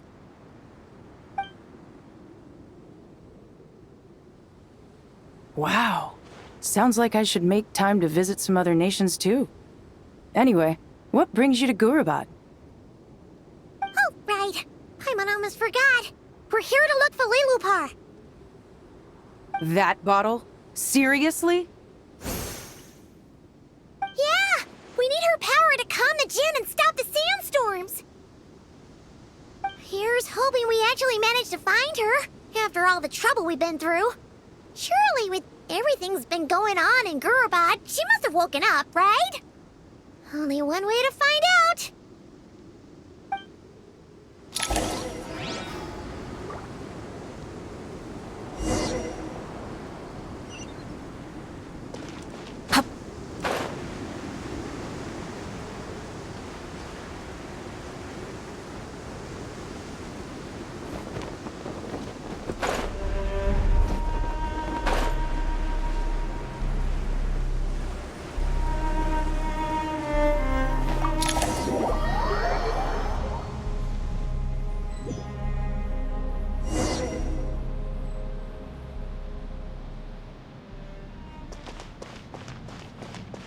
Let's see. She should be around. Aha! Found her!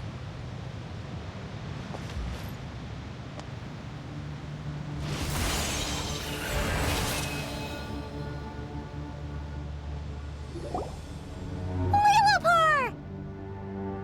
What a long dream that was. It's been a while, my master. Oh, and you're here too, little wildcat. The four of us back together again. Imagine that. In truth, it was at first.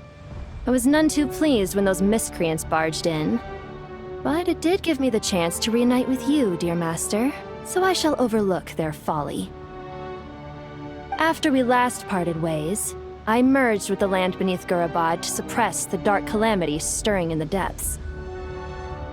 It rekindled the flame of vengeance within the Jinn, depriving Gurabad of any hope of peace. I fought against it for a long, long time, until one day, I sensed a change in a foreign land to the west.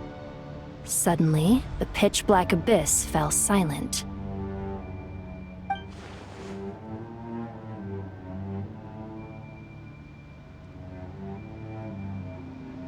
Once satisfied that that dark power could no longer bewitch the Jinn, I too fell into a deep slumber, from which I have only now awoken.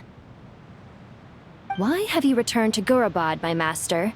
And why is my sand-swept homeland in disarray once more? Well, basically, Sumeru's in danger and a lot of our friends are affected. Some bad guys messed around with Irminsul and now they've released the djinn in here. We managed to chase off the culprits, but we have no idea how to seal this place back up and stop the sandstorms. Child's play. I shall quell the djinn and scatter the storms. Thank you, Lilupar. No need to thank me, my master. I have granted many wishes in my time, and this was the most trivial of them all.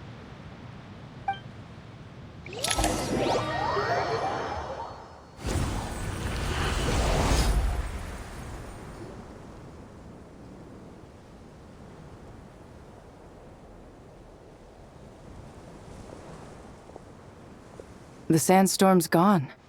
The sun shines bright again. When I said that we'd meet again under a lovelier sun, this was exactly how I imagined it. Yay! Although, honestly, Paimon would love to hang out with you more, even if the weather sucked. Well, there shouldn't be any more djinn breaking out, right? Are we okay to head back? Sounds good. You can introduce us to your other friends. Another adventure begins. Lovely.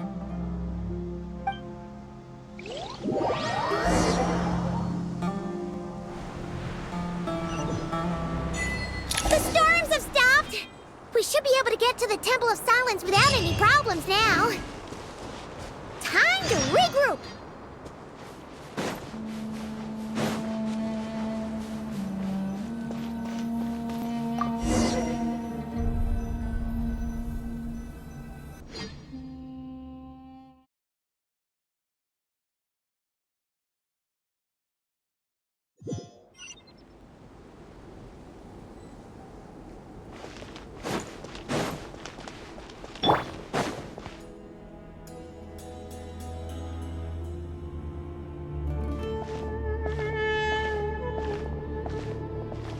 So, this is the Temple of Silence. I've heard the Nagarjanites mention it in passing, but I never imagined it would be this big. It's colossal. I thought the temple moved to the rainforest ages ago. When did they scamper back into the desert? I don't know. This plan sounds a little too risky for my liking. Even in King Deshret's day, this was experimental technology. We have no idea what could happen if we activate it. Well, unless you know of another viable alternative for the Akasha terminal, I'm afraid this is our only option. The plan is sound, and the risks are manageable. However, if we are to proceed, we must act quickly. The scale of this project is enormous. Even with Kaveh, Faruzan, and every other scholar of mechanics working on it full-time, the proposed modifications won't happen overnight.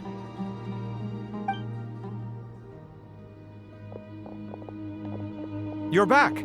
Everything all right? And who are they? Friends of yours? Pretty much everyone in the Temple of Silence is. This guy's Kaveh, and the one next to him is Alhaitham. Hello, I'm Jet, and this is Lilupar. Oh, a famous name from the history books. Pleased to meet you. A friend of a friend is a friend of mine, as they say. Who's they? Huh? Do people not say that? Not in the desert. Friends you can trust, but friends of friends? Gotta keep an eye on them. Still, I do trust the Traveler's judgment. I'm sure you're good people. The sandstorms have calmed down. I take it the Gurubad problem is resolved? What did you find?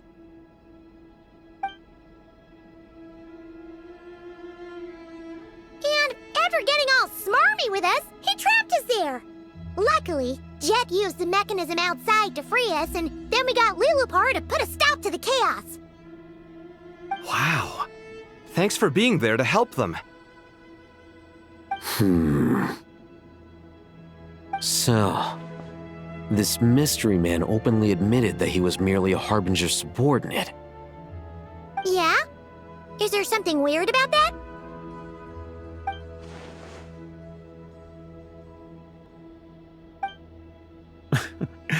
I assume you aren't naive enough to expect answers from an enemy. Well deduced. Our commander, Dottore, died in Nordkrai.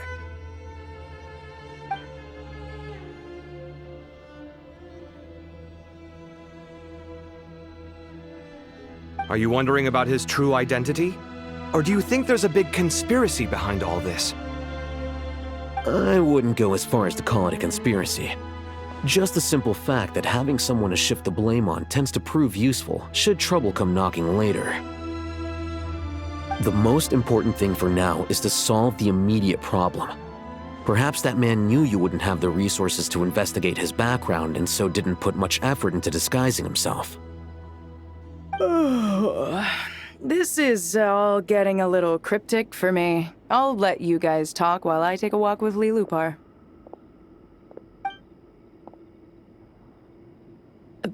Jet? Aren't you with the Blazing Beasts? What a coincidence. Didn't expect to run into you here. We're mercs. You can run into us anywhere. Who's this with you? So, did you find the solution you were looking for in the Temple of Silence? You bet we did. This place is incredible. It has everything. So far, we've discussed a plan and verified its feasibility. Building a new system from scratch is out of the question. So our only option is to modify the Akasha using certain resources we hope to find in the mausoleum of King Deshret. According to certain sources in the Temple of Silence, there is a core device in King Deshret's mausoleum known as Aru. Little is known about this device in academic circles, which suggests it was hidden quite effectively.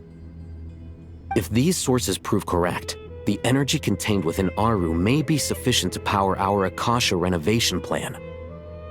However, this raises difficult questions regarding technological integration. The sages are still debating it. Yeah, but I'm sure they'll reach a compromise once they've argued it out. The people of the rainforest are always cautious when it comes to desert technology. But times of crisis like this leave us with little choice. Wait, Paimon has a question. Is this the same Aru we've heard of before? It's sealed off, right? Some sort of prison where the Goat King, Ibis King, and Crocodile King are locked up. Well remembered. Yes, that's exactly right. According to our records, Aru was the most brilliant creation King Deshret ever conceived of. Built by divine and mortal artisans working together. It was a miraculous accomplishment, and it lies hidden deep within the king's mausoleum to this day. That being said, what Aru actually does and why it was built, those are deep secrets we are not privy to. Until recently, I wouldn't have been optimistic that the place even exists. The only reason I'm inclined to believe it now is because we heard it from the Ibis King Thoth himself at his temple. The tale of how the 3 retainers of Al-Akhmar were imprisoned in Aru. Paimon totally gets that. When Paimon first heard about it, she thought it sounded pretty unbelievable too. Do you guys still remember that? The Ibis King told us they were trapped in Aru and that they had to answer 3 questions to get out. I think I remember. What causes our rise and fall? What obliterates love and hate? And what determines truth and falsehood? Those were the 3 questions, right? Yeah. If only Nefer were here. She's dealt with the Ibis King before, so she might know more. Oh, Nefer's a friend we met in Nordkrai. Nordkrai? Funny. She showed up here earlier. Huh? Yeah. Had another lady with her too. Both said they knew you. They contacted the sages, claiming they might be able to offer some assistance. Really? They came here to help out? Yes, really. It was just before you got back. One of them said she's made Nod Cry her home. If she's the person you were talking about, then... Looks like betting on Aru was the right choice. See? They're right over there. Nicole! Never! Why, hello! We're here to help.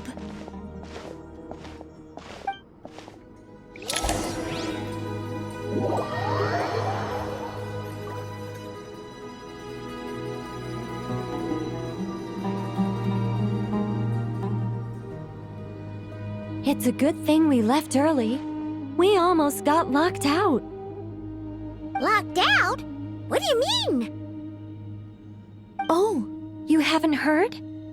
An invisible barrier has appeared around Sumeru's borders, cutting off all travel in and out. No one can leave and no one can enter. Sumeru has become a lonely island. Are the Fatui behind this too? Actually, no. This has nothing to do with them. I suspect it's a defense mechanism within Irminsul itself. Irminsul is the source of Tevat's ley lines, after all, and Sumeru is the nation closest to it. I imagine this function was put in place to seal the entire region off in the event of serious damage, preventing the disaster from spreading to the rest of Tevat. It may have been implemented long ago.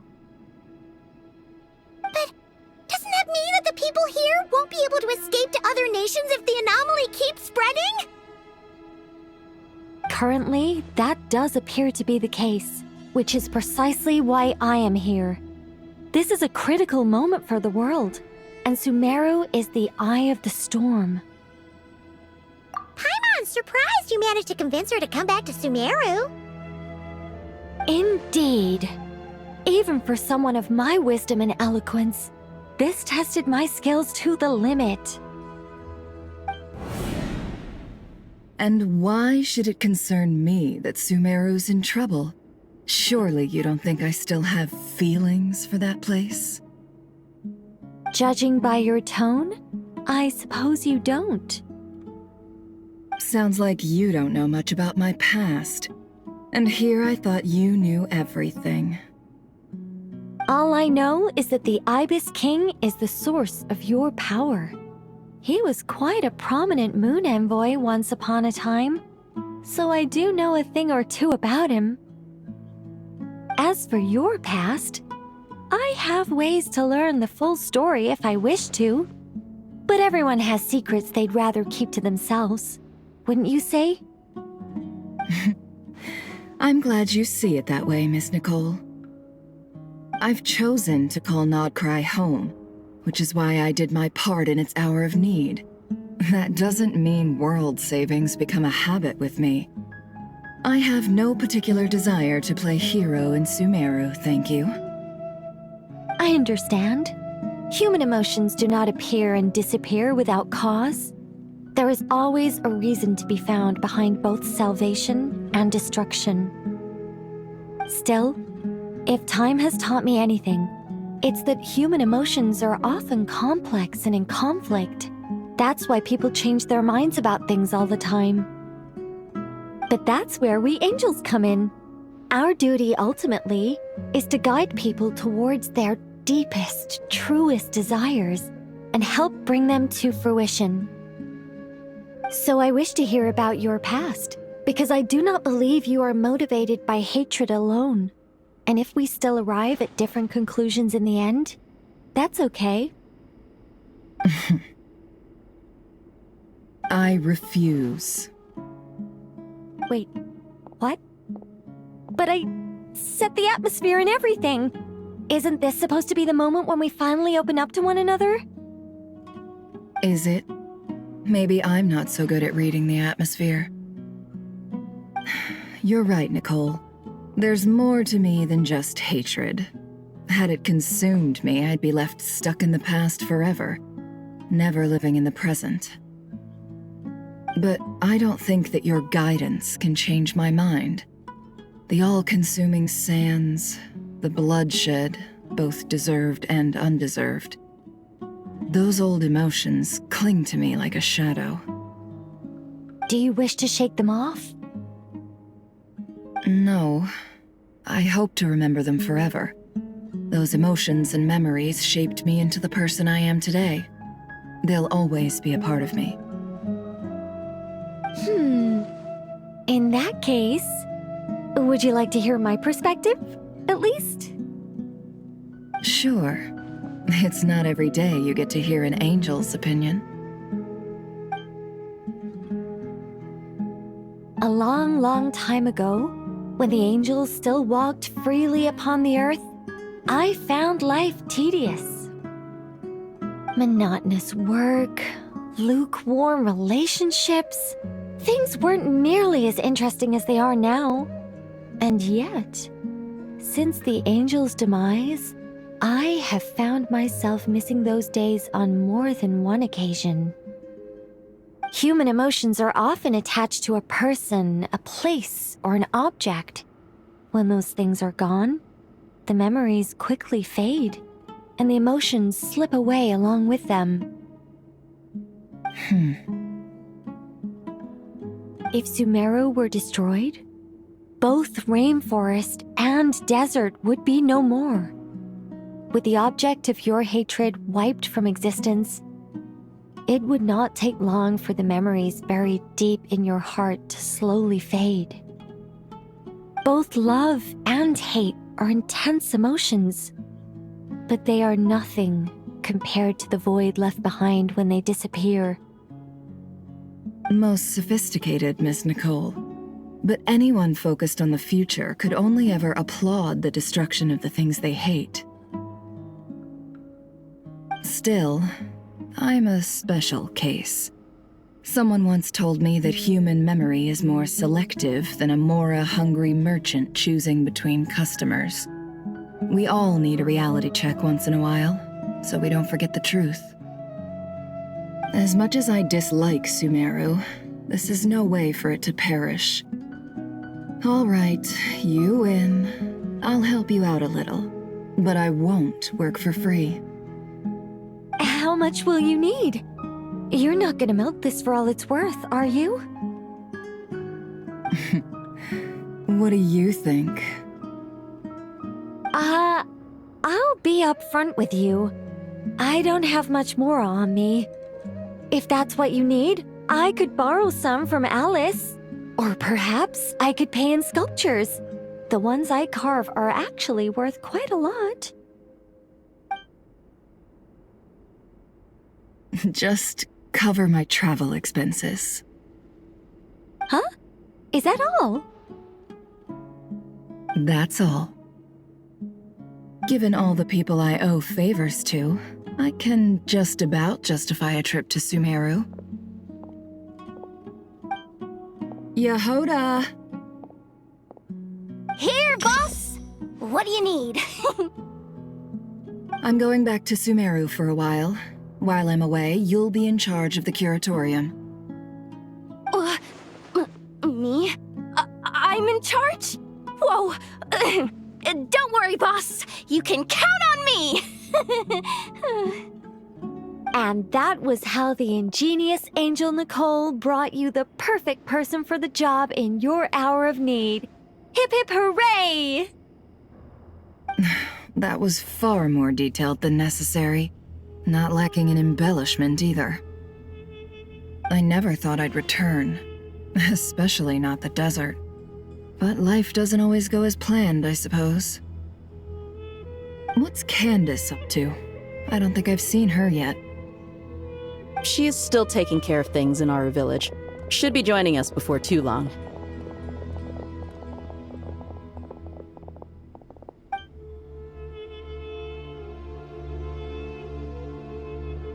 Oh, and sorry. Hope we're not interrupting anything. We have some good news, though.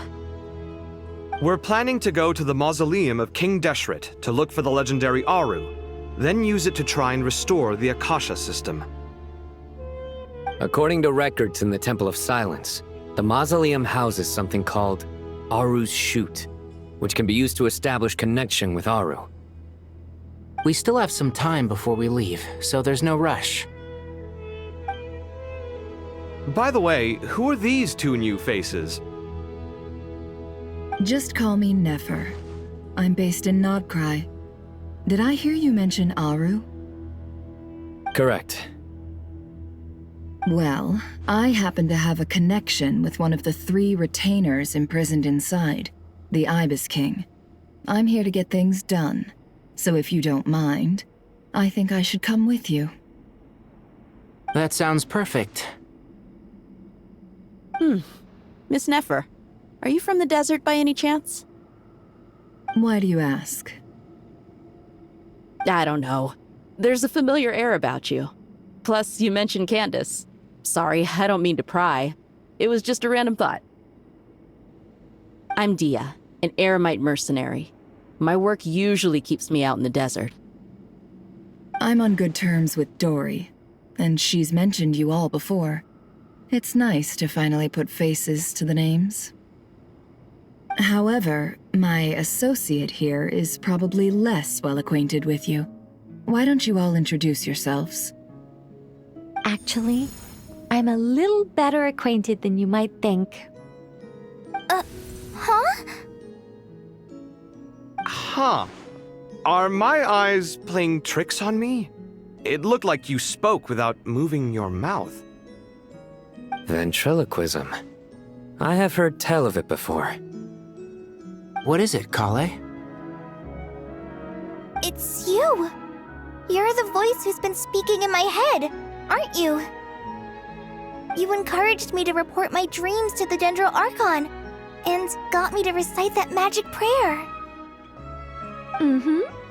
I have many titles, but let's go with the most pertinent one. I am Nicole Rain, an angel who has lived since ancient times. An angel? Sounds like a big deal, but, what exactly is an angel? Oh, Well, we're a rather long-living race of beings. Not gods, technically, but we can still tell you a lot of stories from ancient history. Yep, and she's also an amazing sculptor. You could say she's a real creative type. Well, ma'am, if both the Traveler and Paimon give you rave reviews, you must be pretty impressive. Oh, please don't call me ma'am. I find it so awkward when people get too formal with me. Just relax and be yourselves. No need to be nervous. Miss Nicole, if it's okay, could I ask you a few questions? Yes, you may. I can see your heart is filled with confusion, and you are desperate for answers. I also know which questions you want to ask me. Why did you dream of Sumeru City in disarray? Why did those verses soothe the Jinn only when recited by you? I can guide you to the truth, but it involves a personal secret of yours. I'd prefer to speak with you alone, if possible.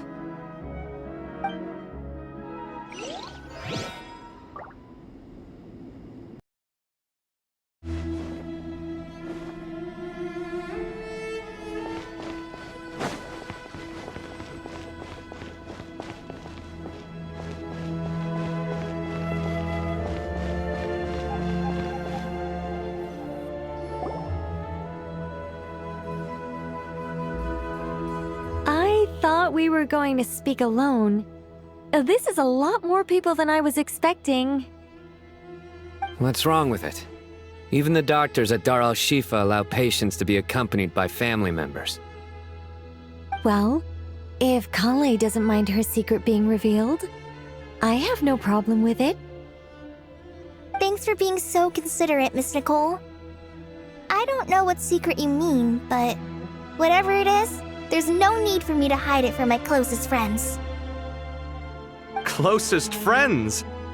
It's so nice to hear that. All right. In that case, I'll get right to it. Kale, are you aware that there are god remains inside your body? I am. When I was young, I got sick with Elazar. Nothing could cure it. The Fatui convinced my mom and dad that they could help, and I was sent to an unfamiliar place. There were a lot of other kids just like me there. This creepy guy injected us with some strange medicine, which I heard contained god remains. I can still remember the pain like it was yesterday. But thanks to the friends who've stuck by me all this time, I've gradually been able to overcome those memories. Anyway, so you're saying that what happened to me has something to do with the god remains they injected me with? Yes. Those were the remains of Nabu Malikata, the goddess of flowers. What? Huh. Fascinating.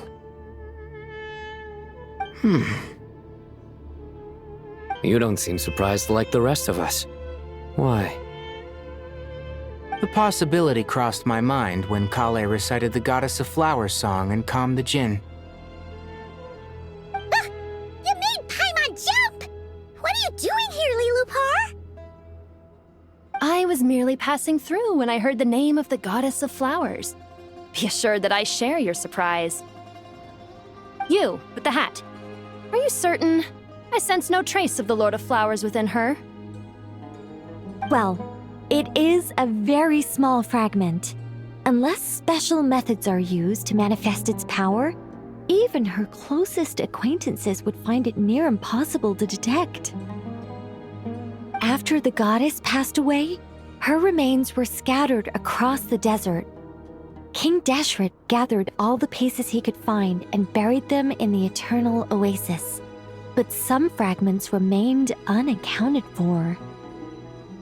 Eventually, the Fatui must have found a way to track some of them down. Presumably for use in some experiment. It's not an uncommon occurrence.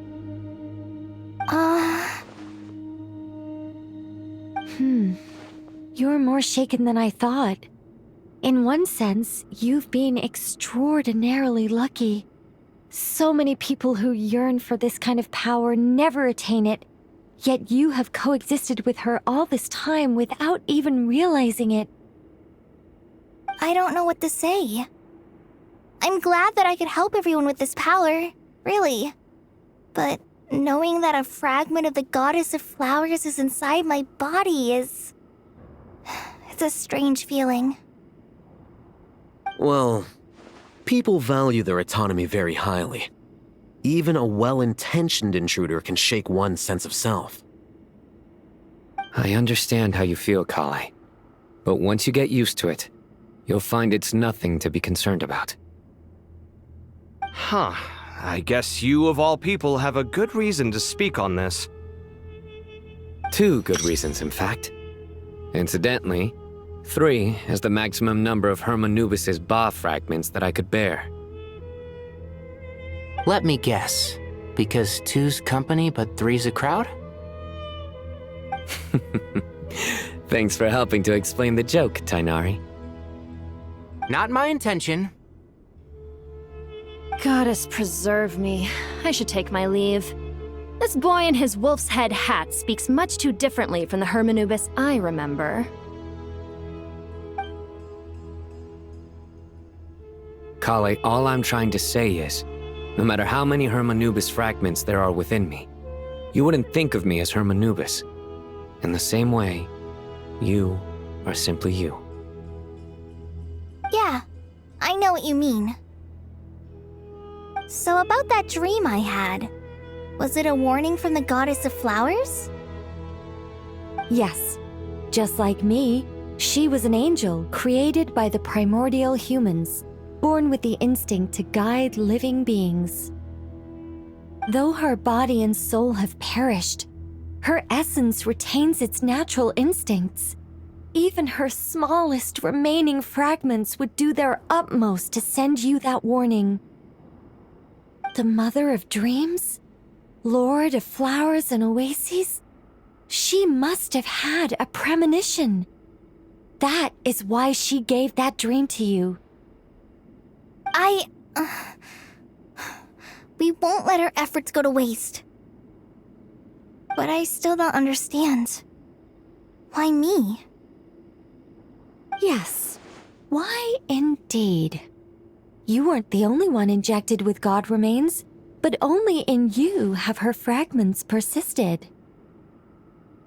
I suspect it may be because of the firm will you showed in the face of suffering. She was likely assimilated by that will. Of course, this doesn't mean you have to shoulder any extra responsibility. As this young man said, you are who you are, and that will not change. All right. Any further questions from the family members of the patient? If not, we should head to the mausoleum of King Deshret. Let's move out. Time to put our plan into action. We all hope it'll work. But will we really be able to open Aru? And even if all 7 pillars of King Deshret agree to let us proceed, the scale of the work to follow is daunting to say the least. Haven't you handled other big projects before? I mean, the biggest project I've worked on to date is probably the Palace of Alcazarzaray, I guess? But this is orders of magnitude beyond that. It's a total nightmare. Look on the bright side. At least this time you're actually here when Sumeru needs you most. You won't have to come asking me for details after the fact. Mock me all you want. But now that I'm here, things will be resolved far more quickly and smoothly than last time. Kave's self-doubt disappeared in an instant. Like magic. Well, this confidence is most gladdening. Now, go and pack your things. We'll head to the mausoleum as soon as you're ready.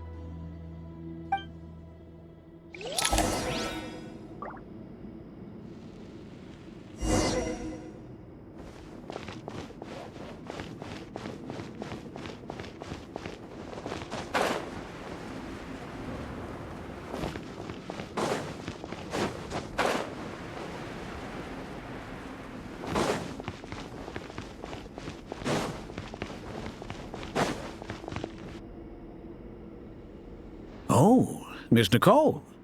I heard you're a very talented sculptor. Is that true? Oh, I don't know. I wouldn't want to blow my own trumpet. Honestly, even though Kasharawar is best known for its focus on mechanics, plenty of Kasharawar scholars are quite serious about sculpting as a hobby. So if they rate your work, that's enough for us. We just have to take a look. Who's we? Myself and a few other scholars. Kashif, Daneshvar, come take a look. Oh, well, if you insist, I suppose there's no harm in showing you.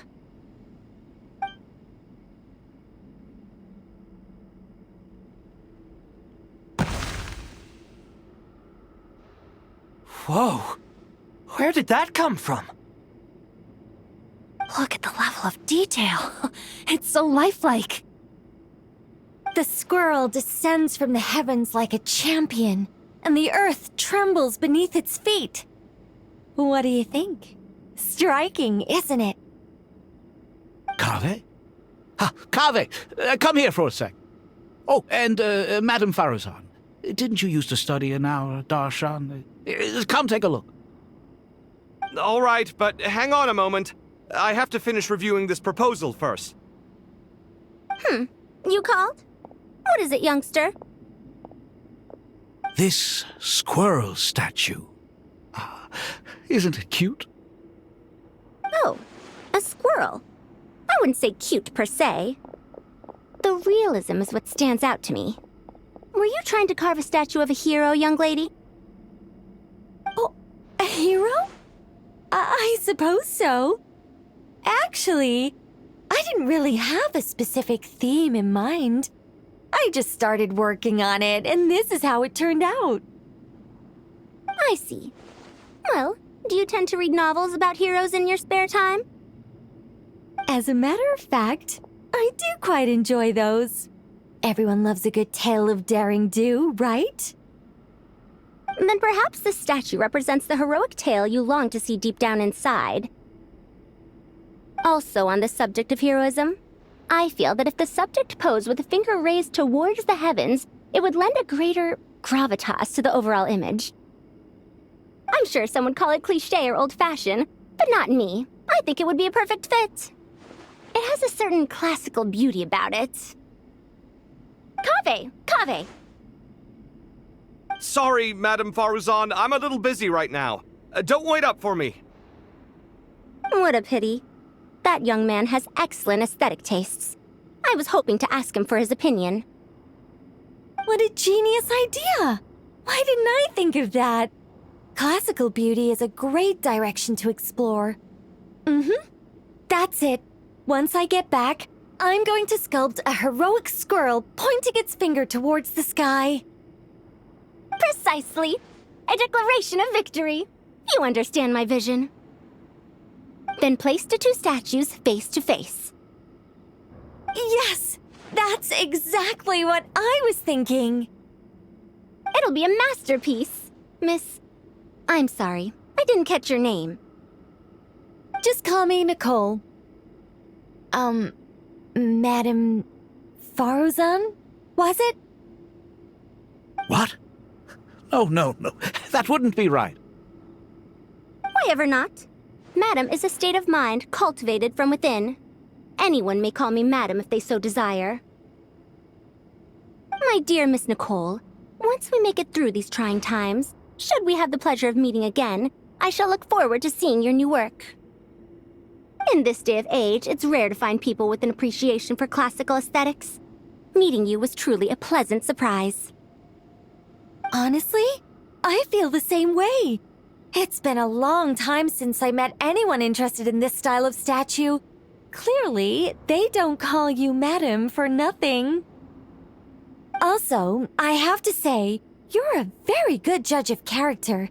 Because when I think about it, I really am someone who likes stories about heroes.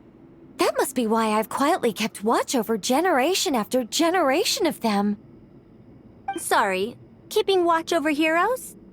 What exactly do you do for a living? Oh, never mind that. Let's not tell Madame Faruzan about Miss Nicole's true identity for now. Good idea. Let's limit the conversation to aesthetics.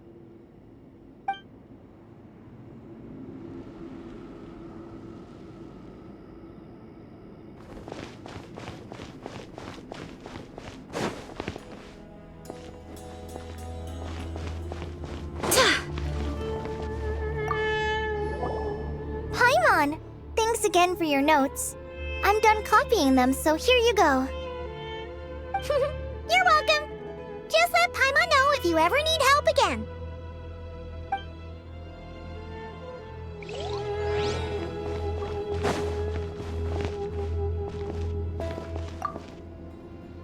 Oh, so many books.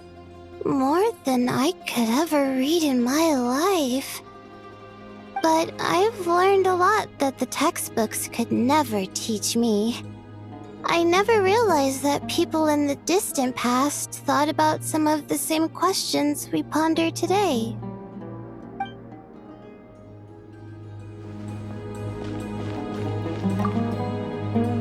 What's wrong? You look a little depressed.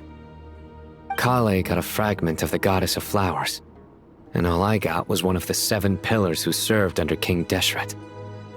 I lost out, didn't I? That's what you're upset about? You're such a child.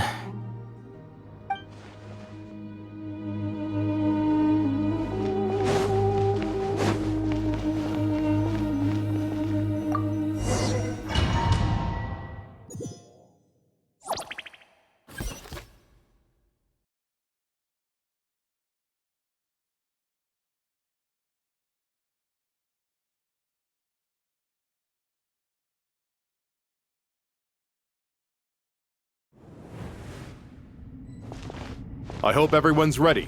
We'll be arriving at our destination very shortly.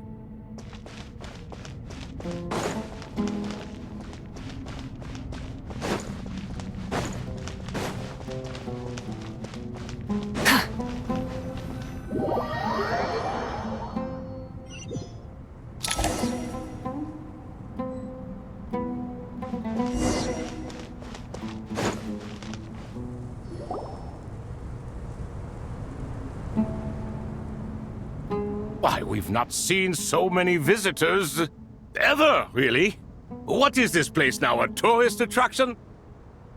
Ah, closer inspection reveals many familiar faces. To what do we dusty old fellows owe the honor? Surely you're not just here to chat. You surmise correctly. We are here to carry out a rather enormous project. Ho, enormous, you say?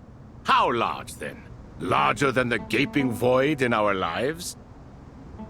Why, you've even put a smile on Goatee and Crocco's faces. All this activity is making for quite the special day.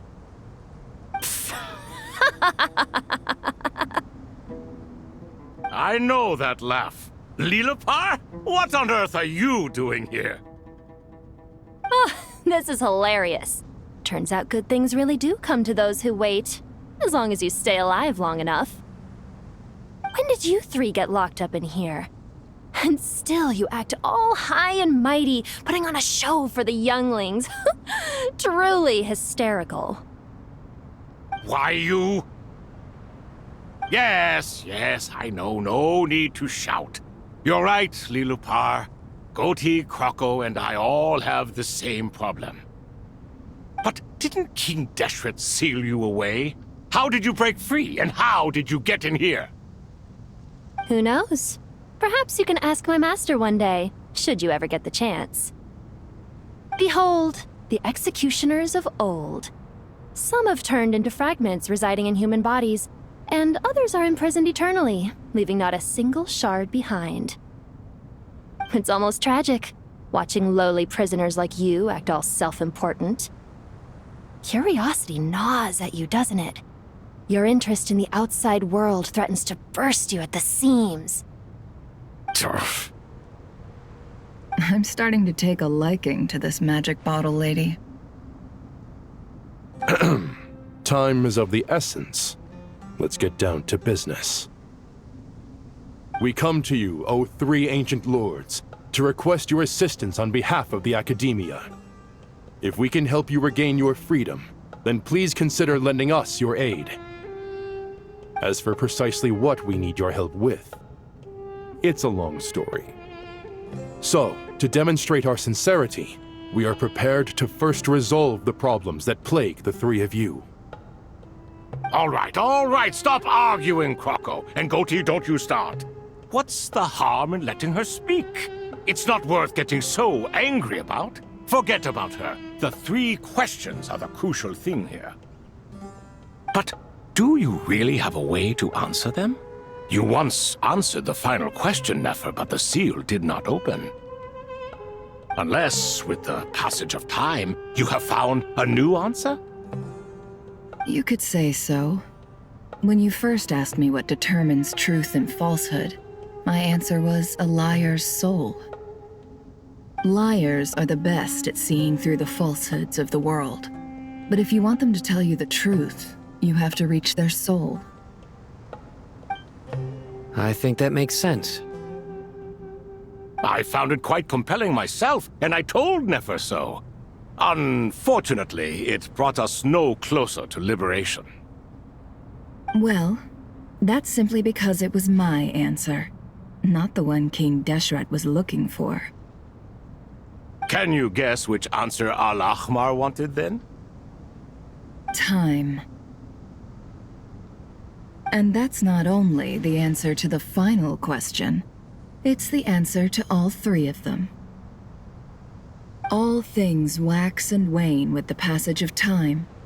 Love and hate eventually fade into nothing. Current affairs are always fraught with conflict and controversy. Only time can distinguish between right and wrong. You once described King Deshret as a proud man. I'd say that the prouder someone is, the more inclined they are to believe that only time is qualified to be their judge. Time. Well. Indeed. Perhaps in building Aru, our king was in fact attempting to reverse time, to bring love and hate, right and wrong, the rise and fall of all things back to their point of origin.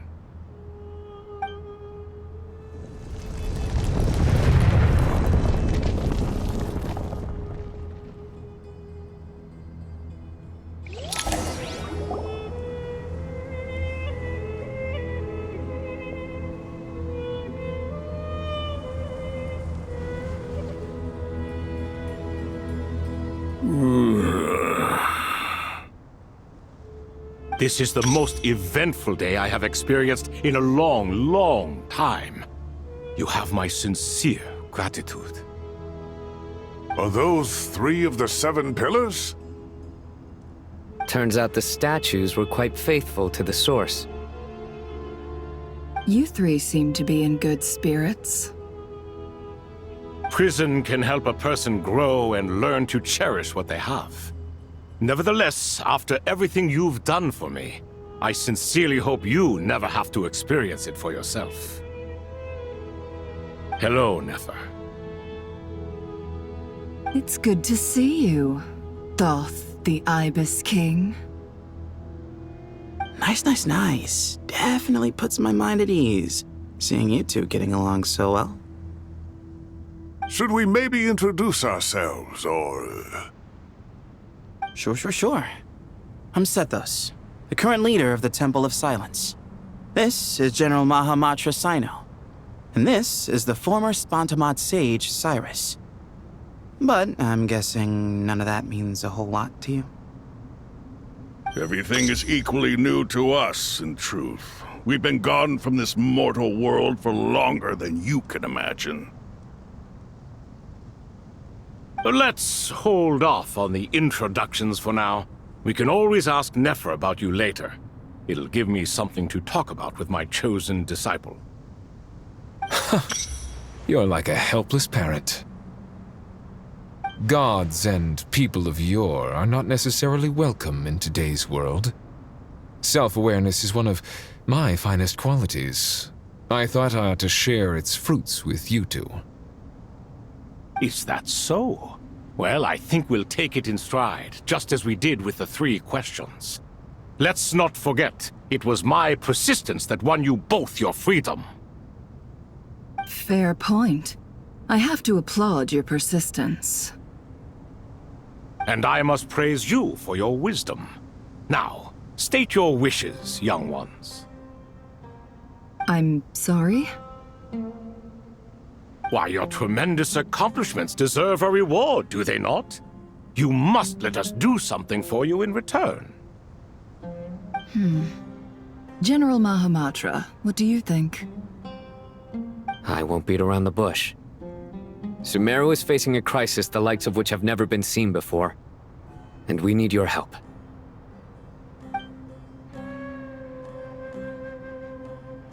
Every calamity throughout the ages has been connected to us in one way or another, whether we were its cause or consequence.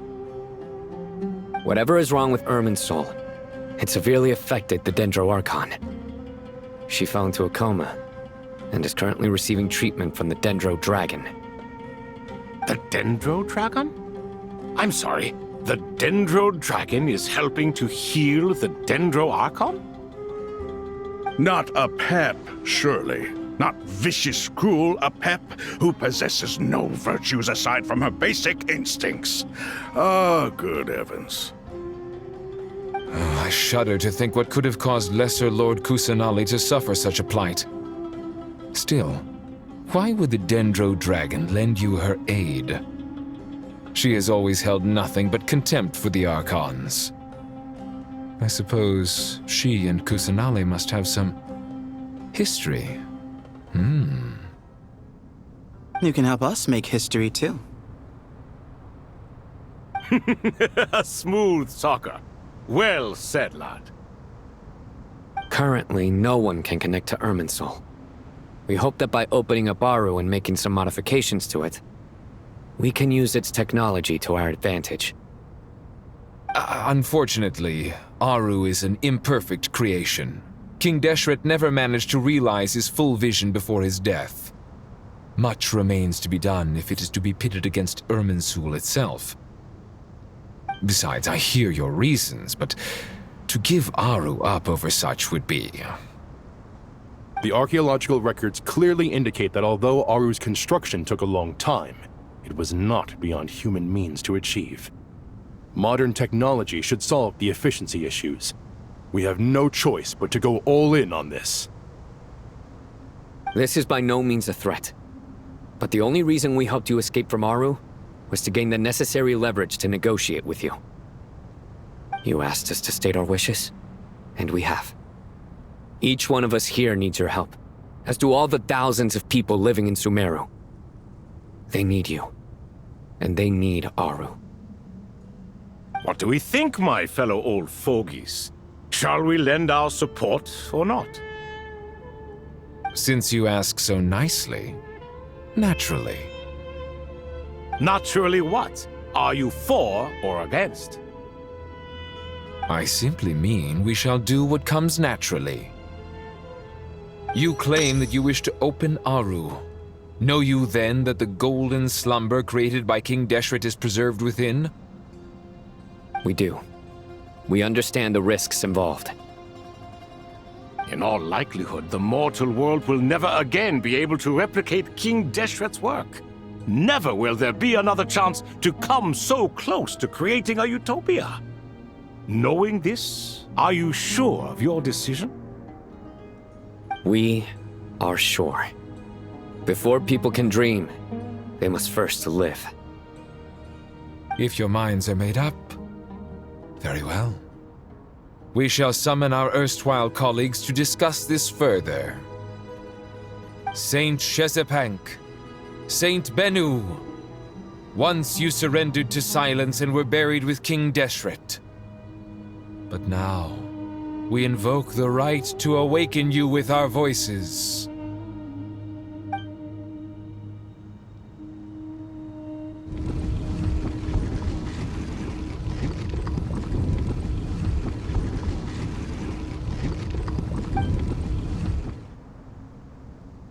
Saint Bennu, responding to your call.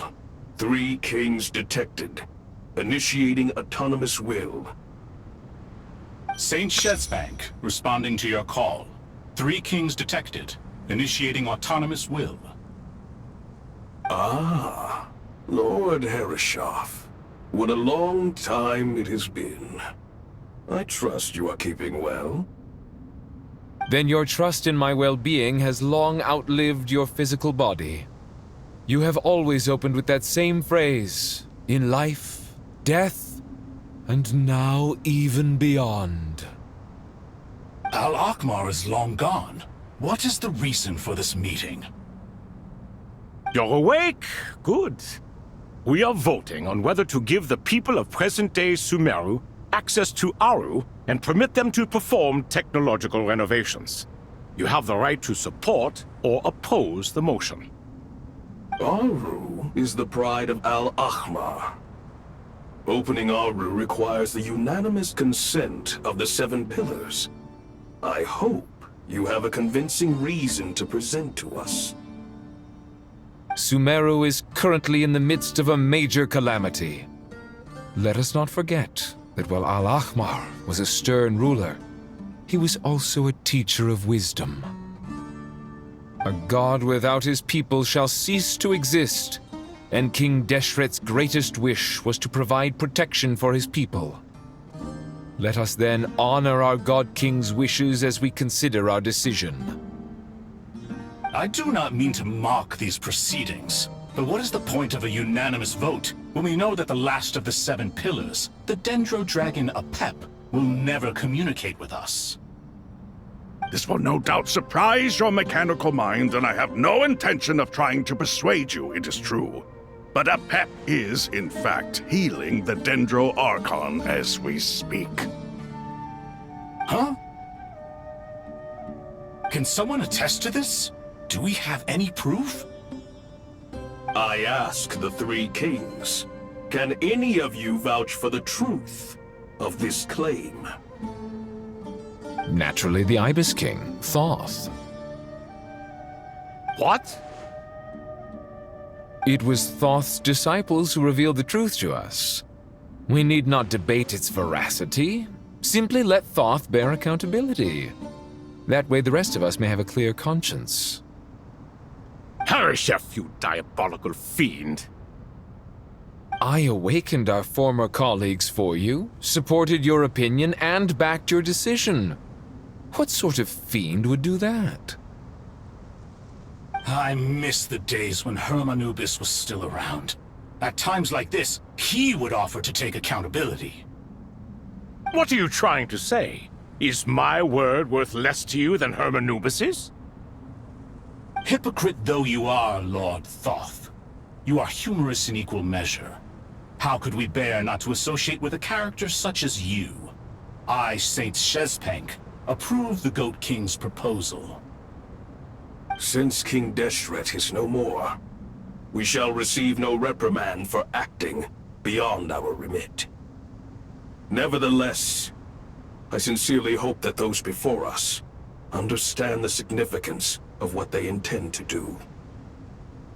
Remember, the moment that Aru is liberated, the myriad souls residing within the Golden Slumber will return to the ley lines. And once the ley lines flow again, these souls shall in turn be received by Irminsul.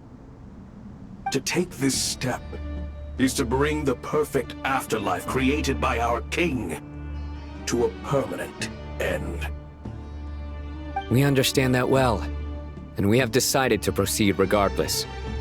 Furthermore, the contemporary human perspective would contend that confining souls in this way is no act of benevolence. The deceased have a right to rest in peace. King Deshret's creation is clearly a place of rest and peace. It is just that many do not see it this way. But no matter, Saint Binu approves. Hermanubis' representative and the Dendro Dragon Apep made their choice ahead of time, while the Goat King, Ibis King, and Crocodile King have also granted permission to liberate Aru. By the grace of His Majesty, guided by his wisdom and will, let the gates of Aru be reopened.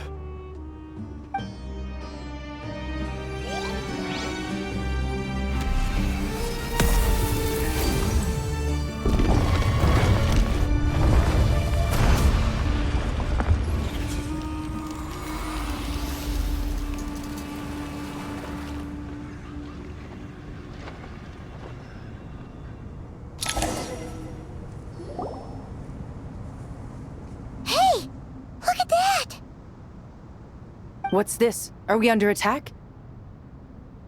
No. Wait, it's...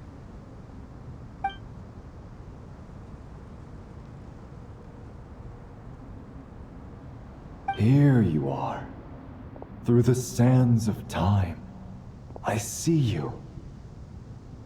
Father. Father, is it really you? It's Chet's father, Jibriel! That's right! He entered the Golden Slumber, didn't he? I smell blood and sand on you. You've grown. Strong as a wild beast, and without shedding a tear. You have to leave, don't you?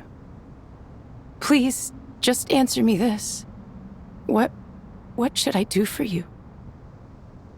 This meeting is a blessing from the gods. My soul, once imprisoned along with that of Semail, is finally free. I am truly grateful for the chance to see you again. That the dead should meet the living is itself a miracle.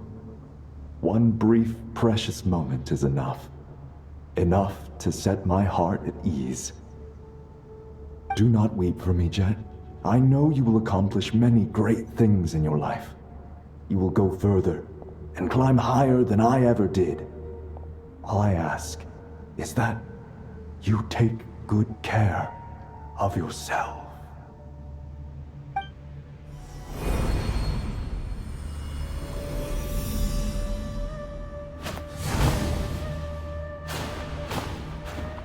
Father!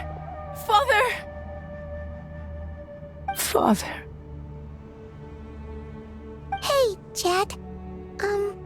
Do you want something to eat? Maybe it'll help you feel better. I'm fine. Thanks, Paimon. It was just a little sudden. The chance to see my father again meant the world to me. He was trapped in the golden slumber for our sake. And now, after all this time, he can finally rest in peace. I'm glad. It's a huge relief. You've grown strong, Jet. More than enough to fend for yourself. Yeah. I'll leave the past in my memory where it belongs. My family, the good times and the bad. Goodbye, Father.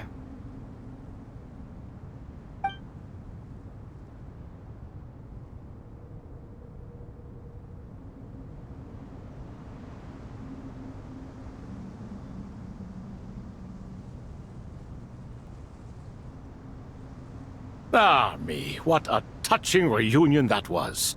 It seems we did a good deed today.